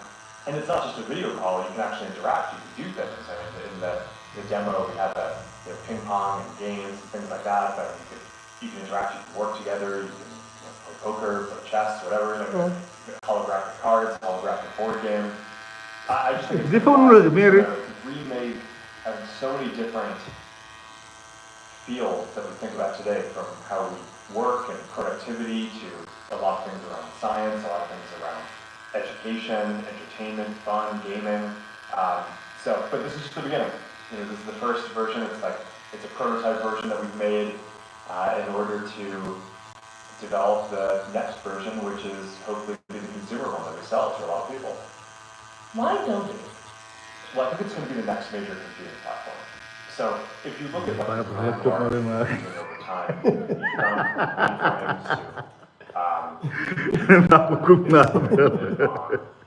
to desks or a tower to phones that you have in your hand that you basically like. It's just them why I would. Yeah, the creamy. But it takes you away from the world around Them you. was je birds van back. I think that the trend in computing is it gets more ubiquitous. Pero it gets wat more natural. waarin is het gepitten nou wat And die it bra. just gets more social, right? So you want to be able to interact with people in the world around you, and I think that this is probably the next major platform after phone. These are the clear ones that show all Yeah, of the whole thing is a technology. special edition, and this is like a really special edition. There's not a single millimeter of space. It's, everything in here from the micro projectors that basically shoot light into the waveguides, right? That special type of display system. These aren't normal displays like you have in a phone or a TV or computer, like the type of displays that people have been building for decades. It's a waveguide system. The projector that's shooting light basically goes into these nano etchings across the waveguide that are what catches and creates the holograms. In order to synchronize that with where you're looking, there's eye tracking and little cameras that illuminate your eyes. And then of course there's all the basic stuff, computing, the batteries to power the whole thing, microphones, speakers, because it needs to be able to play audio and speak with you, and the cameras and sensors that see things around the world. That way, when it's placed in the world, you've got in the right place and understand where you are. So that probably is still not covering everything. There's a lot of things that need to go into syncing up the holographic images between the two displays, because you don't just have a single display like you have on a phone or TV, you have two, and it moves around, and physical things are hard, and you just sync up. There's also the radio that has to communicate with your other computing devices to do heavier computing, and the wrist-based neural interface that we kind of miniaturized all of this and fit it into normal-looking pair of glasses, which is when I told the team that we were going to do this 10 years ago, people weren't sure if we were going to be able to, but I think... Maar as hy sê dit nou weet nie. En toe ry 10 jaar in ding soos hy te werk. Maar ons het nog 'n broodwerk vir vanaand. 1 jaar in die ding en dan gee jy op. Want jou geld draag om man. Ja. Maar as hy nou al balie is. I'm thinking of, for example, maar hy sê ook Facebook is sy eerste ding wat hy gebou het. Where it's headlock, with my eyes, games gebou. Hy baie goed gebou, maar nog nie famous vir praat. I'm thinking of well, now basically you feel like nobody cares. Then on the other hand, there are headsets like the Quest and also like the Apple Vision Pro that seem to fall into a different category. I'm curious how you would organize this landscape for people, and how you think about people using these tools in their real lives in the near future. Yeah, so when we were getting started on this about 10 years ago, I thought that something like this was going to be the ultimate product for everyone, right? You get to normal looking pair of glasses, and we'll continue improving that can have full holographic images. Yeah. I think it's super powerful, and it is sort of the science fiction future that I think we all hope to get to. On the journey, we took a few other approaches as well to help us develop towards that, including building glasses that don't have displays to try to learn. Just take a stylish pair of glasses today and put as much technology into it as you can, but really focus on the form factor. And that's the Meta glasses, and it's doing really well. And initially we thought that that was sort of intro product for us to learn how to build this. But one of the things that's clear now is you're going to be able to make that product a lot more affordable than this, probably permanently. So I actually think that there are going to be a bunch of different of these paths that we've taken are going to be kind of permanent product lines that people will choose. I think you'll see displayless glasses like the Ray-Ban Metas continue to get better and better. Great for AI. No display, but you can talk to it, it can talk back. I know there's going to be something between these that's basically a heads-up display. So it's not a 70-degree field of view. Maybe it's a 20-degree or 30-degree field of view. So that's not going to be what you want for putting kind of a full hologram of a person or interacting with the world around you. But it's going to be great for when you're talking to AI, not just having voice, but also being able to see what it's saying. Yeah. Right? Or being able to text someone with your wrist-based neural interface and then have their text show up rather than having it read to you, which is, we read faster than we can listen. Or getting directions, right? Or just being able to search for information. So there's a lot of value for a heads-up display. That will be somewhat more expensive than the displayless glasses, but somewhat cheaper than this. Then I think you're gonna get this. It's going to be probably the most premium and expensive glasses product, but hopefully still something that, like a computer, is generally accessible to most people in the world.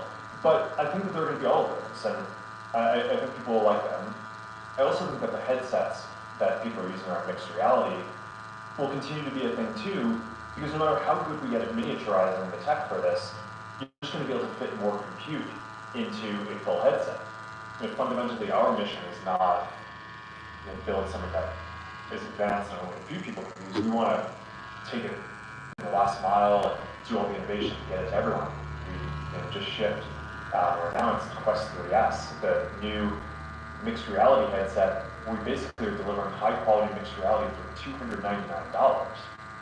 I was really proud last year when we delivered Quest 3, the first really high quality, high resolution, color mixed reality device for $500, right? It's like a fraction of the cost of what the competitors are doing, and I think it's actually higher quality in a lot of ways.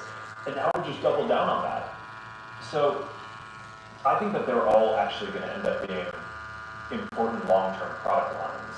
Displayless, heads-up display, full holographic AR, full headsets. I think that they're all going to be important. Yeah. If you play out the future of not just the hardware that we've been talking about, so Meta Ray Bans, Quest, Orion, but also the Llama models, if everything goes according to you and the team's wildest dreams, I'd love for you to just begin to describe what that feels like. I think that there are two primary values that we're trying to bring. On the AR and kind of mixed reality side, the main value we're trying to bring is this feeling of presence. Right? So there's something that I think is just really deep about being physically present with another person that you don't get from any other technology today. And I think that's the thing when people have a very visceral reaction to experiencing virtual mixed reality. What they're really reacting to is that they actually, for the first time with technology, feel a sense of presence. Like they're in a place with a person, and that's super powerful. Like I focused on designing social apps and experiences for 20 years. That's sort of like the holy grail of that, is to be able to build a technology platform that delivers this like deep sense of social presence. The other big track is around personalized AI. And for that, and that's sort of where Llama and Meta AI and all those things are going. There's all this development that's going into making the models smarter and smarter over time. But I think where this is going to get really compelling is when it's personalized for you. And in order for it to be personalized for you, it has to have context and understand what's going on in your life, both kind of at a global level and like what's physically happening around you right now. And in order to do that, I think that glasses are going to be the ideal form factor because they're positioned on your face in a way where they can let you see what you see and hear what you hear, which are the two most important senses that we use for kind of taking in information and context about the world. I think that this is all going to be kind of really deep and profound stuff. But it's basically those two things. It's this feeling of presence and this capability of really personalized intelligence that can help you. I'd love to talk about each of those two things. The first on presence, I owe a lot to being able to connect with people online, right? This job that I have is by definition. Also with my family. My parents don't live anywhere close to me. I video call them a lot. And when I think about the progress of technology like this, in a timeline from like the telegram to the telephone to video call to some feeling of presence with another person who feels like they're right there in front of me. That makes me feel incredibly optimistic. I would love a future where like I can lose in Scrabble to my mom and feel like she's really there in front of me. And it feels like we're not that far away from something that persuades my brain that that's happening. Totally. And also, I miss hugging my mom, right? Like, that never goes away. Yeah, haptics is hard.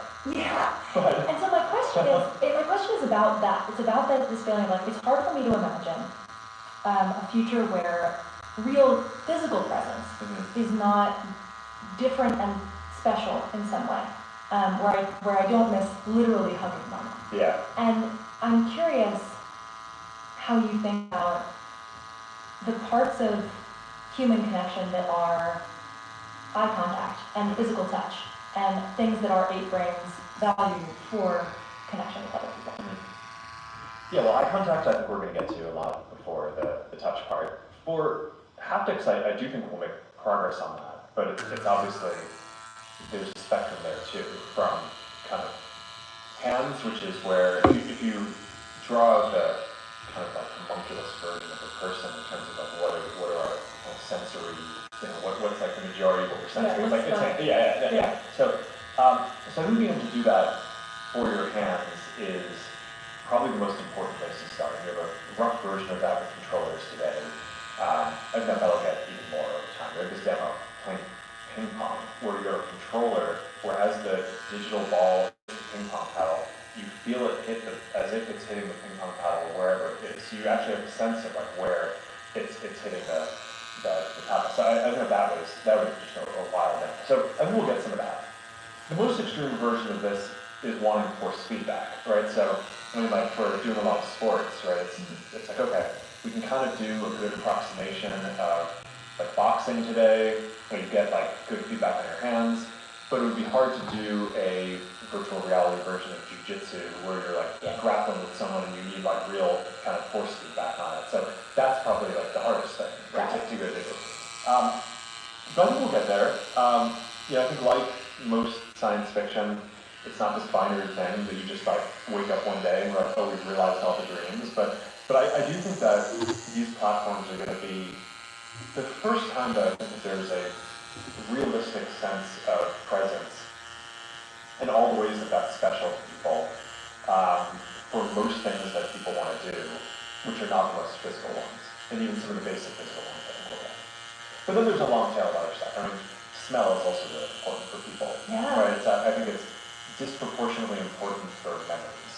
And that's not really a thing that I think in the next few years we're going to have in any of these devices. I mean, that's a very difficult and challenging thing on its own.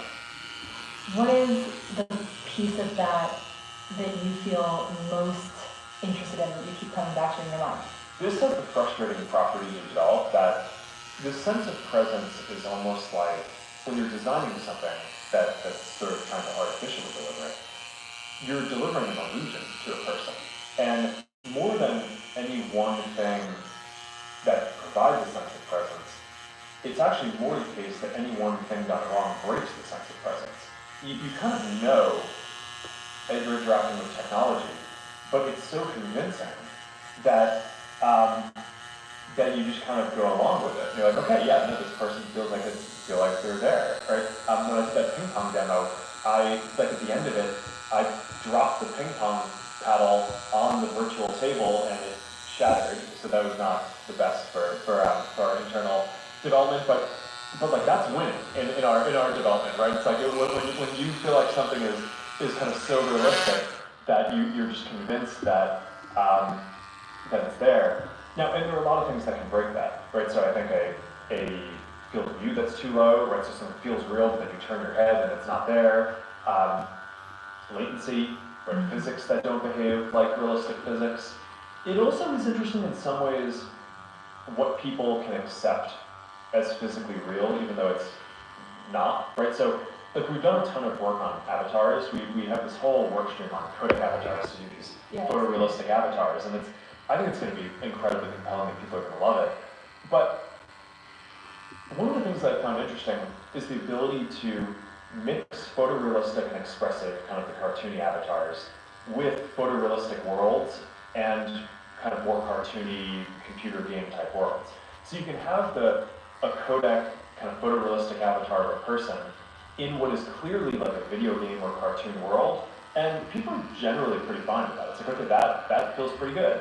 And similarly, having a photorealistic world, but good, increasingly good kind of cartoon avatars as long as the avatars move in a way that feels authentic to the person you're interacting with, it actually feels pretty good. You know, when you look at a 2D still frame of it, some of the stuff can look a little bit silly, and we've certainly you know, had our share of memes around that.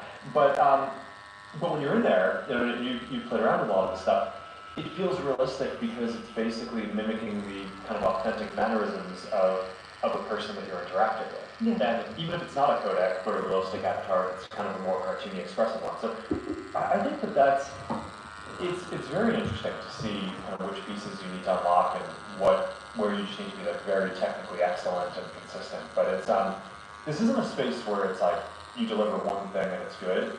It's like there's a wide breadth of things that you need to nail and then have it all come together, and that's why these are, you know, 10 projects. It seems like an interesting way to learn about the human brain and what we actually care about with respect to what feels real. I was wondering about, there was this moment in an interview that you did with Lex Friedman. You quoted research that says that the average American has fewer friends now than they did 15 years ago. Yeah. And I was so interested in that because it seems like if we want to get to a world where there's more human connection, this is the trend that we're going to have to grapple with.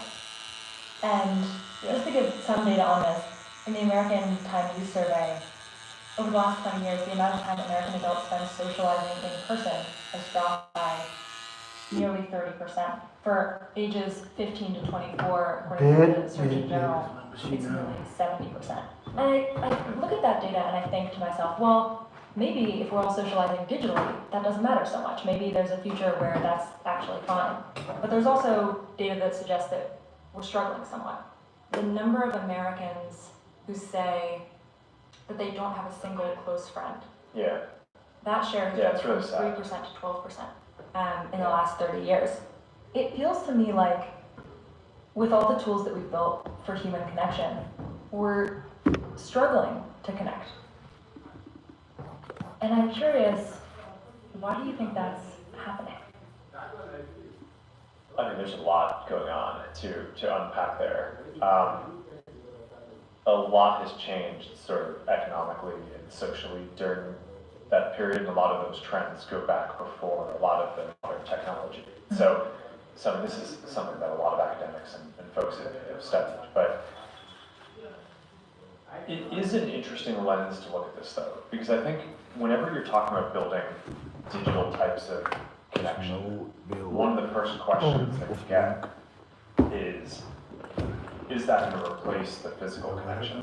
And my answer to that, especially in cases like this, is that no, because people already don't have as much connection as they would like to have. It's not like this is replacing some sort of better physical connection that they would have otherwise had. It's that the average person would like to have 10 friends and they have 2, right, or 3. And there's just more demand to socialize than what people are able to do given the current construct, and giving people the ability to be present with people who are in other places physically just seems like it will unlock more. It's not going to make it so, if I have glasses, it's not going to make it that I spend less time with my wife. It's going to make it so that I spend more time with, my sister who lives across the country. And I think that's good. I think people need that. As for the rest, I think we could probably spend a multi-hour podcast just going into all of the different kind of socio-economic, political dynamics that are going on. But none of the trends that I've seen does it seem like the primary thing that's going on is that because people are interacting online, they're now not interacting with people physically. It's certainly I think I do interact with people online who I also like to interact with physically, and I think that's kind of like a combination, like a more combined, richer relationship that you have overall. But I think there's a lot going on with the loss of kind of social capital and connections that really predates a lot of the modern technology. The goal of what I'm what I'm trying most to learn about is how we can structure the technologies that we use in the future to get toward this future I think you're imagining of more human connection in more ways. I'm curious, you brought up the other big pillar of AI. And in some of your conversations, I'm thinking of a conversation with Tim Ferriss in particular, you talked about a lot of different use cases of AI. And they seem to me to fall on somewhat of a spectrum. Like, for example, you mentioned automatic real-time translation. It's like basically the Star Trek translator. Universal translator. We're pretty much there. Yeah, and that's one example on one end of the spectrum where some people might argue that there is a chance that someone is less likely, for example, to learn a language because we can all speak to each other in real time in different languages. I think nobody would really argue that therefore we shouldn't have that kind of universal translator, right? Also, like, a lot of people still learn Latin and Greek. Exactly. Yeah, so. and so I think that end of the spectrum is something like technologies that really measurably unlock our humanity because they remove a struggle between people. And then on the other end of the spectrum, there are a lot of educational things, for example, where the struggle is kind of the point, right? Like it's like building a muscle. Like I can think of so many times in my life where like the reason why I was doing something was not the output, it was the fact that I was trying so hard to do it. There's one example in the Tim Ferriss interview where you talked about your kids struggling to articulate themselves emotionally, and adults very much have the same problem. And you talked about AI as a way to help them articulate those emotions. And I thought about all of the many times in my life where I have struggled to articulate my emotions and how I really could have used some help in those moments. And I also find myself thinking about the times when that was really building a muscle, where like the act of struggling to communicate with someone and understand what they wanted from me was important to my development. And so my question is, if you think about that as a spectrum between things that are really important to our humanity, and the struggle being removed is helpful, versus things where the struggle is the point and it unlocks something about our humanity and is important to preserve, like building a muscle. How do you draw the line between those things, and how do we ensure that the muscles that we're building for this future are stronger and not weaker? Yeah, it's interesting. I mean, I think we're always going to find new things to struggle with. I mean, you can always get better at communicating with other people and kind of expressing yourself and understanding other people. So having a tool that can help you do that better isn't going to mean that like, oh, now we perfectly understand everything. You know, it's, I mean, and I mean, I think maybe one of the most functional aspects of this, you're already seeing a lot of these AI models really help you with coding, right? Like a generation ago, before I was getting started, a lot of coding was like really low-level system software, and then by the time that I got into it, there was a little bit of that, but you can make websites pretty easily, make apps pretty easily, and I think in 20 years or a lot sooner than that, you're going to basically be in a world where kids will be able to just describe the things that they want and build incredibly complex pieces of software. So it's in that world, are kids going to be not struggling? I don't think so. I think that they're going to be just expressing their creativity, and it'll be this kind of constant iterative feedback loop around like, okay, like I took a few minutes to describe this thing. And like, this whole like amazing virtual world was created that I can now see on my glasses or whatever. But like, these things are not exactly what I want them to be. So now I need to like go back and edit them. Saltem perros. Ja,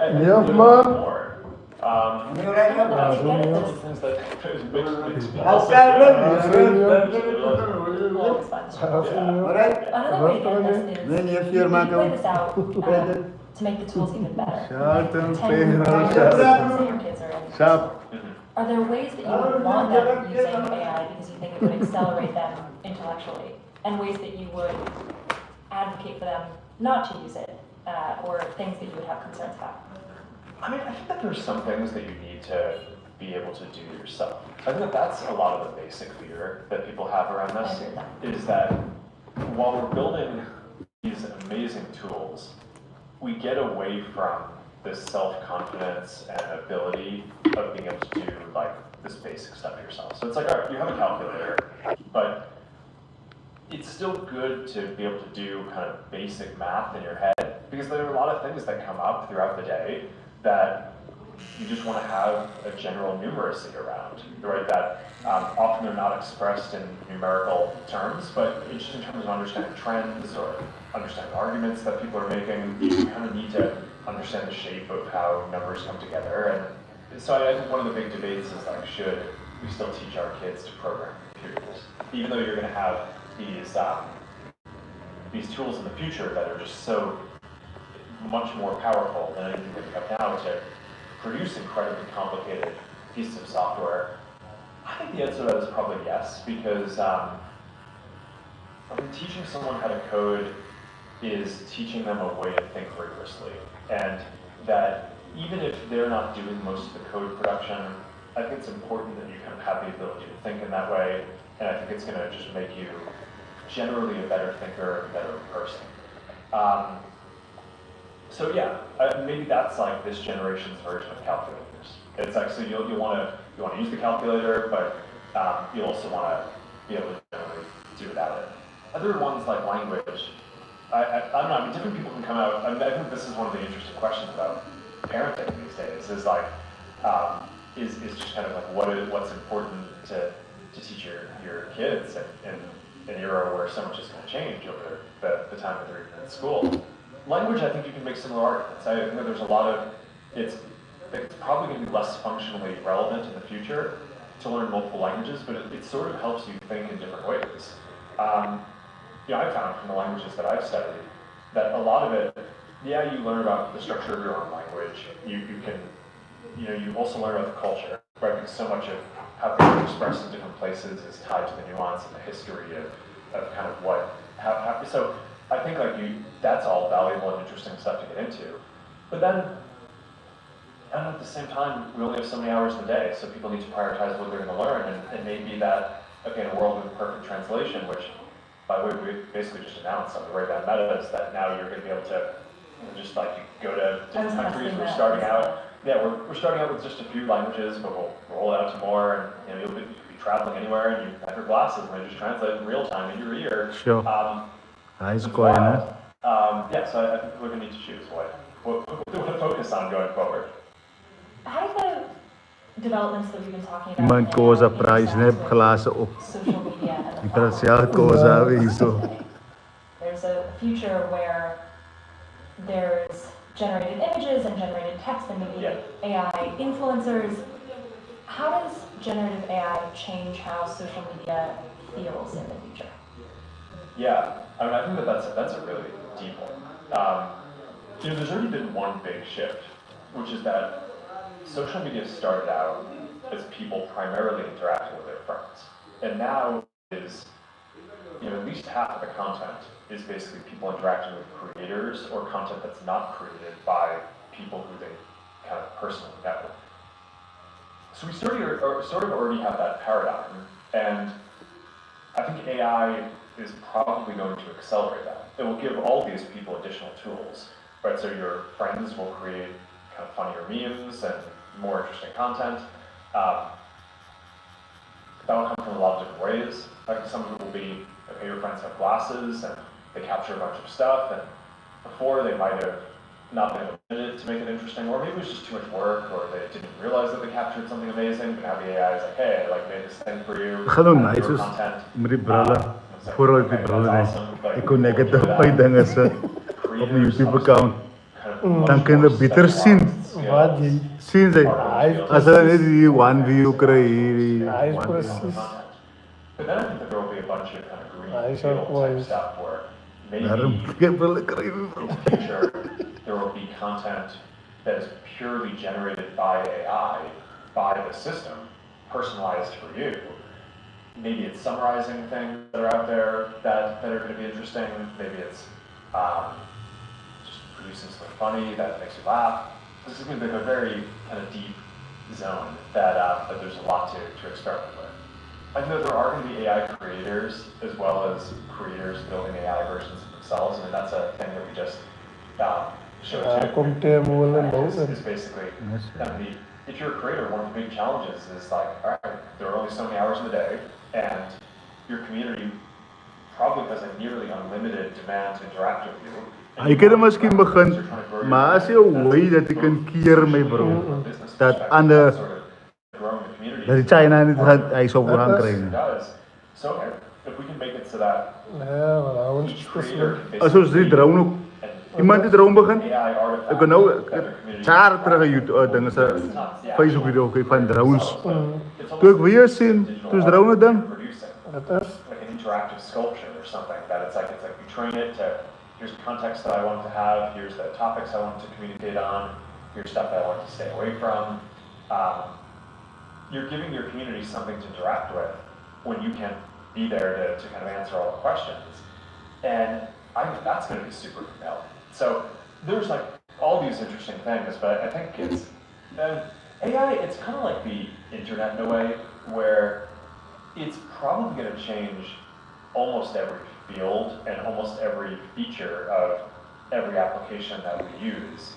It seems sort of hyperbolic to say that, but I do think that's true. It's just hard to sort of enumerate all the different things up front, but I think that over the next 5 to 10 years, we're just going to explore the impacts in each of these areas, and it's going to be an amazing amount of innovation and really exciting. I feel two things simultaneously when you say that. I feel both like I really want to be optimistic about the future of these platforms, and I obviously have gained so much from an enormous pace of change, right? Like everything that we're doing now.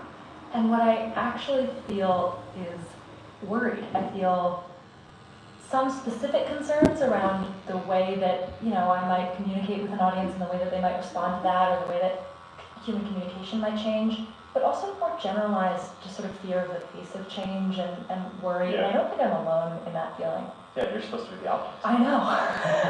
And I'm curious, like, how you talk to people who feel that way. What concerns do you feel are most legitimate, and what do you feel most misunderstood?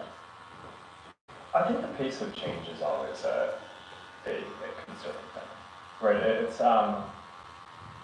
there is a lot of uncertainty about how things will go in the future, and we're all going to get really amazing new tools to do both our hobbies and our jobs, and they'll make it so we can do better work and have better lives. But at least on the professional side, it's going to be our responsibility to keep up with that, or else it's going to be difficult for us to compete with other people who are doing a good job of kind of keeping up with the trend. So I get it. I mean, I think, especially in the line of work of being a creator, it's very sort of competitive space. I don't think that like creators necessarily think about it as competitive, but it is, right? It's like and so I get it. I think that this is going to make it so that like the quality of work that people produce and how interesting it is and how much they can communicate and like really efficiently is just going to kind of go through the roof. But when you're staring down a set of changes, like that there's some big change coming, and you don't know what it is, that's always a time of anxiety. So I get it. If I take my creator hat off and I'm just a person who is young-ish, starting out my career-ish, starting out building a family, how would you advise someone like me to prepare well for the future that we're headed toward, to be able to learn new skills now, or just think about this future in an educated way? Yeah. I just think maintaining curiosity about things is important. I do think we can overstate to what extent the next 10 years is going to be sort of different from the last 10 or 15. I mean, a ton of stuff changed over the last 10 or 15 years too. It's not like this is the only time in history where there's some technology that's going to make it so there's new opportunities and things change. The internet coming to maturity and everyone having smartphones has already rewired things dramatically. And I mean, maybe the next period will be a somewhat bigger change, or maybe it won't. I think it'll feel different to different people, but I don't think this is like going from 0 to 1. It's not like, okay, everything's just kind of been normal and now it's about to change. It's like the technology 4 hours. And like the opportunities that we have. Thomas D. Improve, and I think that's like the people who do well, I think are generally curious about it and dig in and try to use it to live better lives rather than the people who basically try to fight it in some way. One thing that I really want to ask you about is open source. Yeah. I think, imagine that we're talking to an audience that has maybe heard that term, but doesn't have any real idea of how that might impact them in the development of AI. Yeah. How would you explain the reasonable debate that people in your field are having about this one? Well, I think there are two pieces. And so what does open source mean? It means that people can build a lot of different things. Right? So at a high level, I look at the vision that a bunch of companies have, right? So OpenAI, Google, they're building an AI, right? Like one AI that I think in general they're like, okay, this is going to be, and so you're going to use, they think you're going to use Gemini or ChatGPT for like all of the different things they want to interact with. And at a high level, that's just not how I think the world is going to go. I think we're going to have a lot of different AI systems, just like we're going to have, we have a lot of different apps. I think in the future, every business, just like they have a website and a phone number and an email address and a social media account, is also going to have an AI that can interact with their customers to help them sell things, to help them do support. Like a lot of creators will have their own AIs, right? I think like a lot of people will interact with a bunch of different things. There's a question of, okay, do you want a future that's fundamentally kind of very concentrated and where you're interacting with kind of one system for everything? Or do you want one where a lot of different people are building a lot of different AIs and systems, just kind of like you probably didn't want there to be just one app or just one website. It's like a richer world when there's a diversity of different things. So that's one piece, is just giving people the ability to build it themselves. And what open source does is it makes it so that everyone can take and modify the model and build stuff on top of it, which is different from the kind of closed and centralized approach. The safety debate is a specific part of this, which is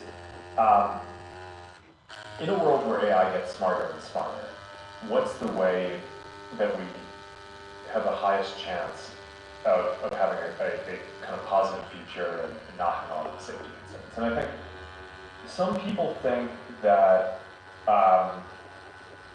if we keep the model closed and don't give it to a lot of developers, that should make it safer because then you don't get bad developers doing bad things with the model. Historically, I think what we've seen with open source is actually the opposite, which is that this is not the first open source project, right? And this has been a thing in the industry for decades. And I think what we've traditionally seen is that open source software is safer and more secure, largely because you put it out there, more people can scrutinize it because they can see all parts of the system. And then there are inevitably issues with any software. There are bugs, there are security issues. And initially with open source, people thought, hey, if you're putting this software out there and there are holes in it, isn't everyone just going to go exploit those holes, and especially the bad guys?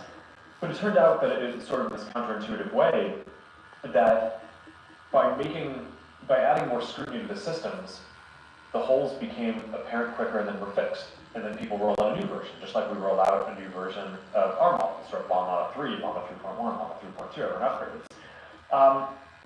So I think the same thing is going to happen here. I think it's sort of this counterintuitive thing where even though I think there's some concern around, all right, are bad guys going to do bad things with these models, I actually think you just get a kind of smarter and safer model for everyone. The more it's rolled out, the more kind of scrutiny is on it.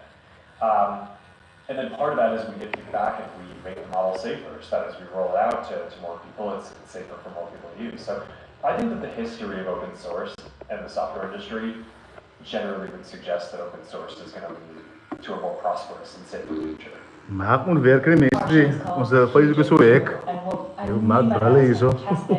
The most optimistic, non-obvious thing. Ja, daar is een klompen dan. What is the biggest open, genuine question on your mind right now? In which field? You're in so many. I am particularly curious about the combination of AI and hardware, but I realize that we've covered a lot. So I'm curious the direction you take this on a question that occupies you right now.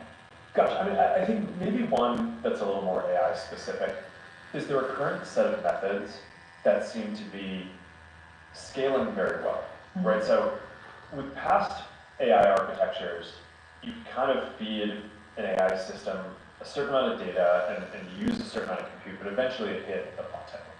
And one of the interesting things about these new transformer-based architectures over the last 5 to 10 years is that we haven't found the end yet.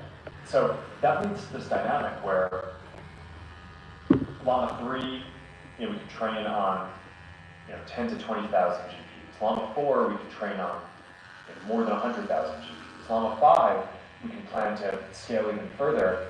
And there's just an interesting question of how far that goes.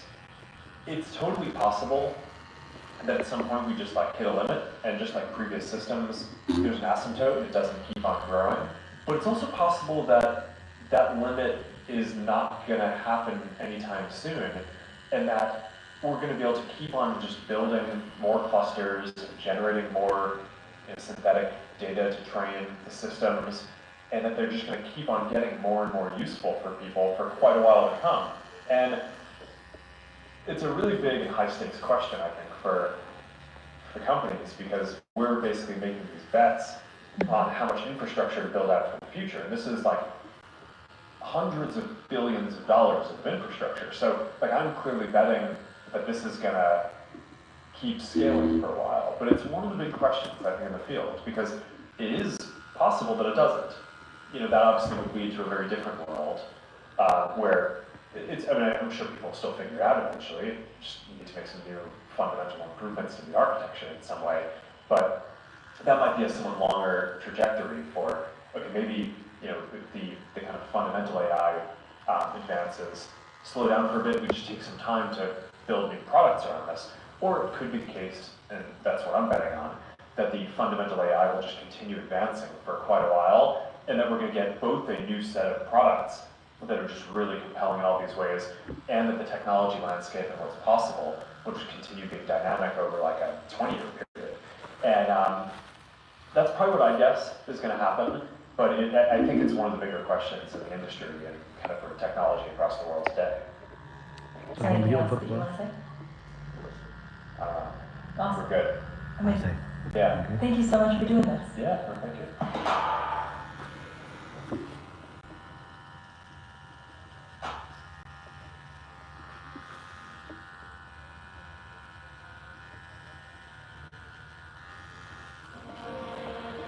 Beauty has always inspired Iba na mo siya nung magbata automatic so what?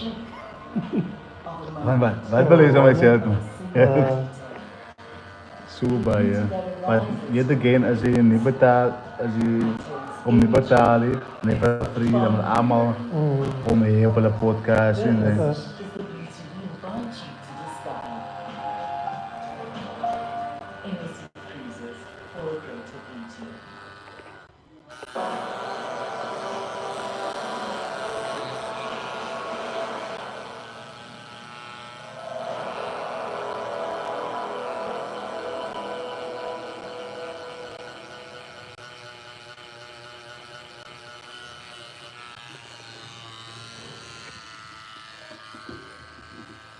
I think most people think, Jay, everyone else is gonna die. I'll get around to being happy. I'll get around to my dream, and then it's another day, and they keep it in the distance. You only understand the power of one day and the threat of never having another one. The best-selling author and host. The #1 healthy wellness podcast. Mr. Jay Shetty.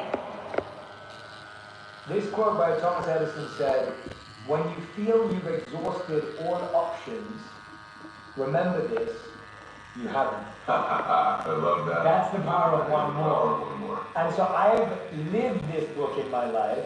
I have lived this mindset, and it has changed my life because I've always been just one step away, one habit away, one mindset away from this amazing life that I'm grateful and blessed to live. Well, that's the truth, right? You're right. And I think the great lie in life is that, some scriptures say, well, where there's no vision, the people will perish. whatever your scriptures are. You know vision. You ask the average person, you want to be happy or sad? What's your vision? They say, I want to be happy. You want to be rich or poor? Most people say, I'd like to be rich. Do you want to contribute or make no difference in the world? I want to contribute. Do you want beautiful memories or no memories? I want memories. So there's a vision. Our issue is depth perception. We think it's further away than it is. And because we think it's so far away, Jay, we create patterns and behaviors in our life that perpetually keep it there. Ooh. And that's what we do in our life. But what if that's the great lie of life? And what if the truth is that you're one relationship away, one meeting away, one conversation, one podcast, one interview, one new thought, one new emotion, one new tactic or strategy away from completely changing the trajectory of your life. And everyone that you and I know that we both work with, that we're blessed to work with in our lives, the truth is it was one decision, one meeting, one extra rep, one more phone call, one thing they did that changed their trajectory. Then the question then becomes, how do I do it? And so the strategies are in the book, but conceptually, that's 100% how you change your life. Yeah, and you're so right. I was thinking about this morning. Last year I had double hernia surgery on the front, right? So I couldn't walk for about a month. And when I say I couldn't walk, I mean like I literally couldn't move. Oh my gosh. It was like I felt like I was teaching myself to walk again. Like that's how it felt. It's really interesting what you just said about how we perpetually push it far away. I would wake up every morning and my mind, or my initial mindset was like, it will be gone today. It must have gone today. Like today it will be fully healed. I'll be fine today. And I'll wake up and I wouldn't. And I would feel like healing was so far away. Yes. It would be like 80% away that I was missing out on the 1% change since yesterday. Got it. Since yesterday, I made 1% change. I wasn't feeling the same pain in my nerves. I was able to be flexible by 1% more. Yes. And I was missing out on all of that because I was so obsessed with how far I was. That's the journey. And what happens is when you live with an expectation that these one mores exist, the reticular activating system in your mind filters them into your awareness. I call it the matrix of the second chapter of the book. When you wake up believing, hey, I'm one decision away, I'm one meeting away, one relationship away, that's not potent. Your mind begins to filter the people, places, and things into your awareness. You develop something called sensory acuity. You hear conversations you weren't hearing. We've all had that experience where we're on here, I can't stop hearing these people over here. Or you walk in a loud room, you can hear your own name auditorily over all the other names in the room. That's because it's important to you and it matters. You see things. And so when something becomes important to you and you believe it to be true, the RAS goes to proving it for you. And when I learned this, ironic, I talk about it in the book, is my father was an alcoholic and had tried to get sober many, many times. And I'll never forget it, Jay. We were driving to a baseball game of mine. My dad started crying. I've never seen my dad cry before. And he pulls the car over, and he still isn't looking at me, but he's crying. He says, Eddie, and then he turns to me and he goes, I'm going to try to get sober. And I'm going to never forget this, but he goes, one more time. Wow. And I said, really, Dad? He goes, I'm going to give it one more try. Yeah. And I said to him, I said, why would Ja, dat doen we. Ze praten over hem.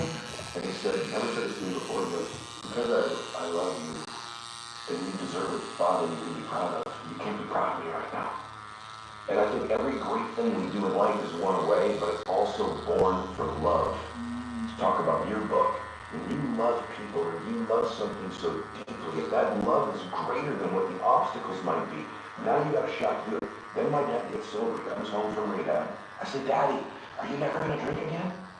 And he said, I can't promise you that. I can promise you I'm not going to drink for one more day at a time. Wow. And he lasted the rest of his life, stacking those one more days up. So I know the power of one more. The other thing, I also know humans can change. I watched my hero do it. I watched my dad live. My first 15 years, saw him in a lot of fights. Wow. A lot of lying, a lot of difficult times. And then I saw this man transform. And in life, we're most qualified to help the person we used to be. And when we think in life, and I hope everybody gets this, we think the things we're most ashamed of, embarrassed by, our divorce, our bankruptcy, and then we've just always been average and ordinary. This disqualifies me from being successful and happy. What if that's not true? What if the hardest things of your life are the very things that qualify you? I'll give you an example. You know, my dad got sober. Somebody helped him. My dad was going to take his life or lose his family, and I didn't know who some precious human being whom I didn't know. In my dad's darkest hour of his life, Jay said, I'll help you. I'll help you. Little did that person know I'd be his son. And I help millions of people, and I'd be on Jay Shetty Show, and we will help millions of people. And the more ironic thing that this person helped my dad is what qualified him to help my dad. They were a junkie. They were an alcoholic. They at one time were a drug addict. They at one time were lying, stealing, and living in the shadows. The very thing that person probably figured, that disqualifies me from having a successful life, was the one thing that did qualify them to help my dad. So if you're listening to this, you've had something you're ashamed of, or a failure, or a setback, you're most qualified to help the people you used to be. And that person, that alcoholism they suffered with, their drug addiction, helped my dad live those one more days forever. That is the best explanation I've heard of how pain turns into purpose. Right. The thing that brought you down, that broke you down, that made you feel like you were losing everything, gave you back everything when you used that to serve the people who are struggling with it. And then there's a purpose. And, you know, if you can survive the temporary pain in your life, and all pain is temporary. I watched my father pass away last year. He was in tremendous pain. Even our bodies are temporary. Only our souls are permanent. If you can survive the temporary, on the other side of temporary pain, you need another version of yourself, another insight about yourself. And that's why it's so important to grow as a person, because the more we grow and become a new person, we can help those that used to be like us. And that's why you and I are so addicted to growing and learning, and we're curious, because if you used to be a broken person, and you know broken people, if you used to be broke financially, and you no longer are, you can help people. Whatever you do for those you didn't know about it, now you can help those who need to know about it.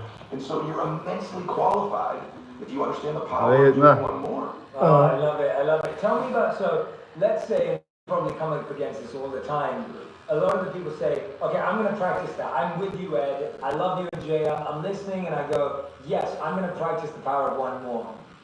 Now, what I find, and this is why you're so great at teaching this, because you're not teaching it as a gimmick, a glitch, or like a little affirmation. This is like real, it makes sense, like it works.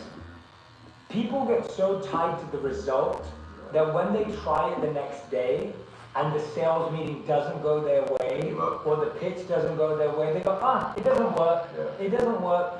Why didn't it work, and how should we respond when we fail or get rejected? Well, it didn't work because you're so attached to the outcome. I coach a lot of athletes, I know you do as well, and one of the things that's a really nuanced thing in life, it's great to have goals. You should have goals. I want to do this or that. But in the moment of execution, you have to separate from outcome in the moment that you're executing and just be present and exist. I talk about this in the book.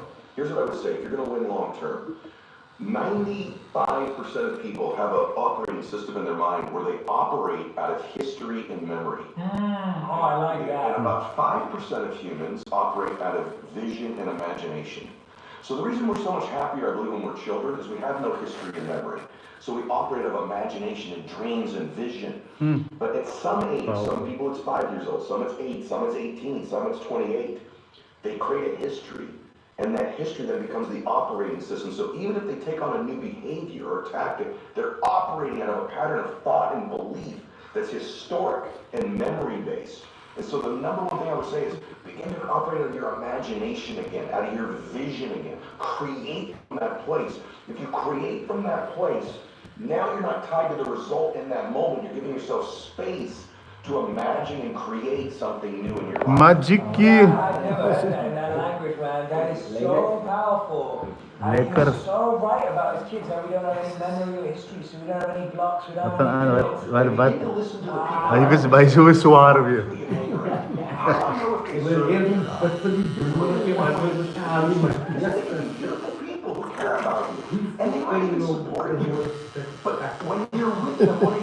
Wie nou Magic? Remember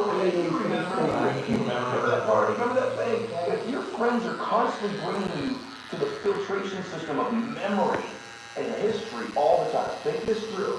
How often do those friends say, hey, what are you working on now? Where are you going? What's your vision? What do you want to create? And maybe that sounds hokey, but you and I have some of our both our friends have the most amazing histories. And you can't even talk about them. You know what are they still doing? They're talking about now and where they're going. They're viewpointing their life as being present and having a vision for the future, a formula for misery, a formula for lack of creativity, lack of productivity. It's constantly being history and memory, even if it's good. Boleh betah bro. For most of us, it's not. We're trying to move away from it, create a new future, not move away from the past. Create a brilliant, imaginative, curious, vibrant vision for your life. Oh, I love that. Yeah, we're always trying to create the same path as opposed to a new future. And I find that what's really interesting about that, all the studies show that nostalgia makes us believe that the past was more phenomenal than it actually was. If you remember that party you went to college, it's better in your memory than it actually was. Yes, yeah. If you actually did go back and remember that you felt hungover and or you broke a bone or whatever happened, but now in your memory it's beautiful, right? So our memory also is slightly warped with the past. No question. It makes things feel much better or much worse sometimes. No question. But what's really coming out for me right now is this idea that it's something you said a couple of moments ago and it sparked a thought for me. I remember a story that Vanessa Bryant told about Kobe Bryant after he passed away. I was fortunate enough to interview him about 3 months before it.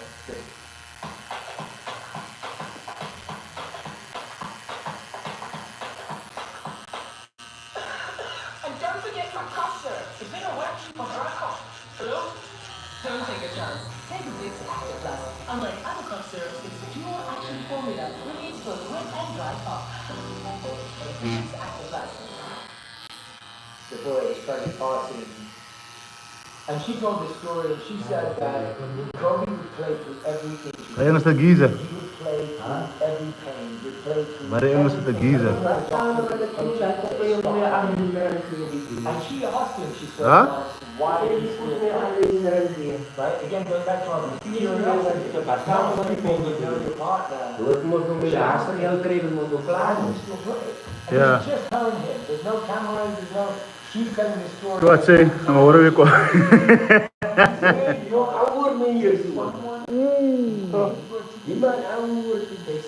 Kenapa dia kata so? Kenapa dia kata? Kenapa dia kata?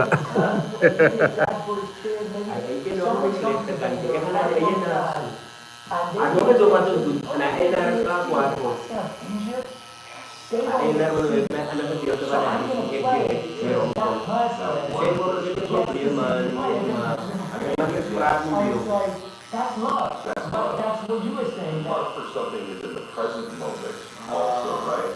Love is not just for the past. And it's funny how important one day is now. When my dad got sick, when he first got sick, my dad was like, he goes, look, I'm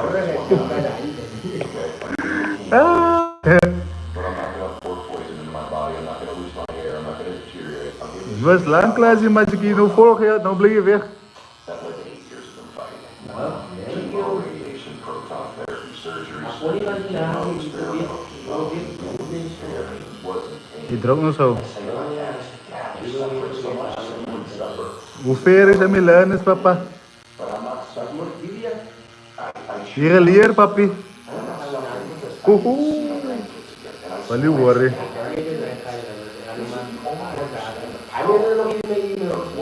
Je moet eigenlijk bellen. I'll be leaning in for one more day. Get to be with you one more time.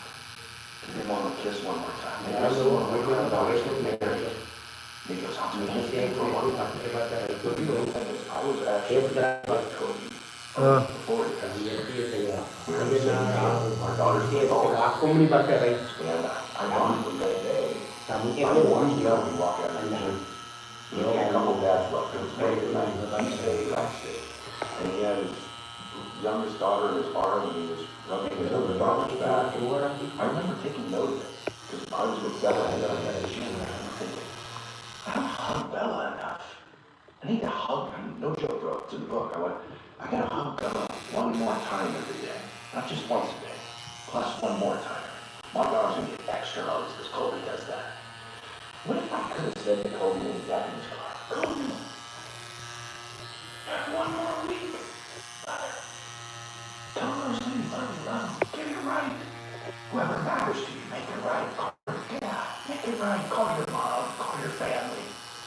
What if the day before you said, Kobe, one day left.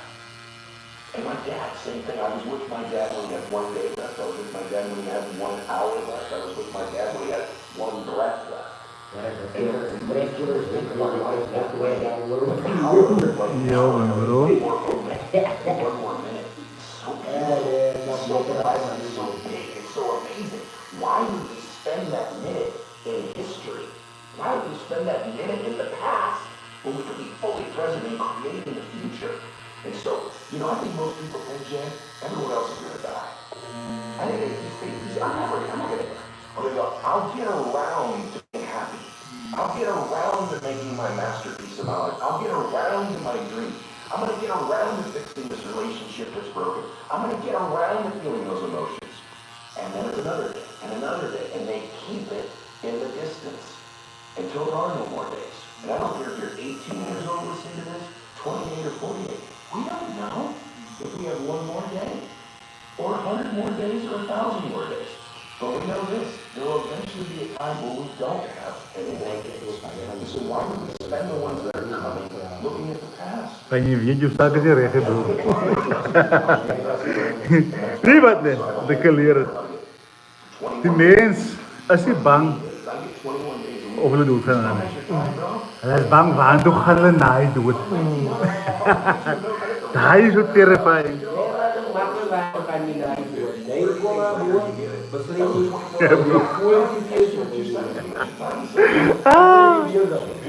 Wie zei my intrigues am so baas op wat hy sê. Yes, ga jy boom is.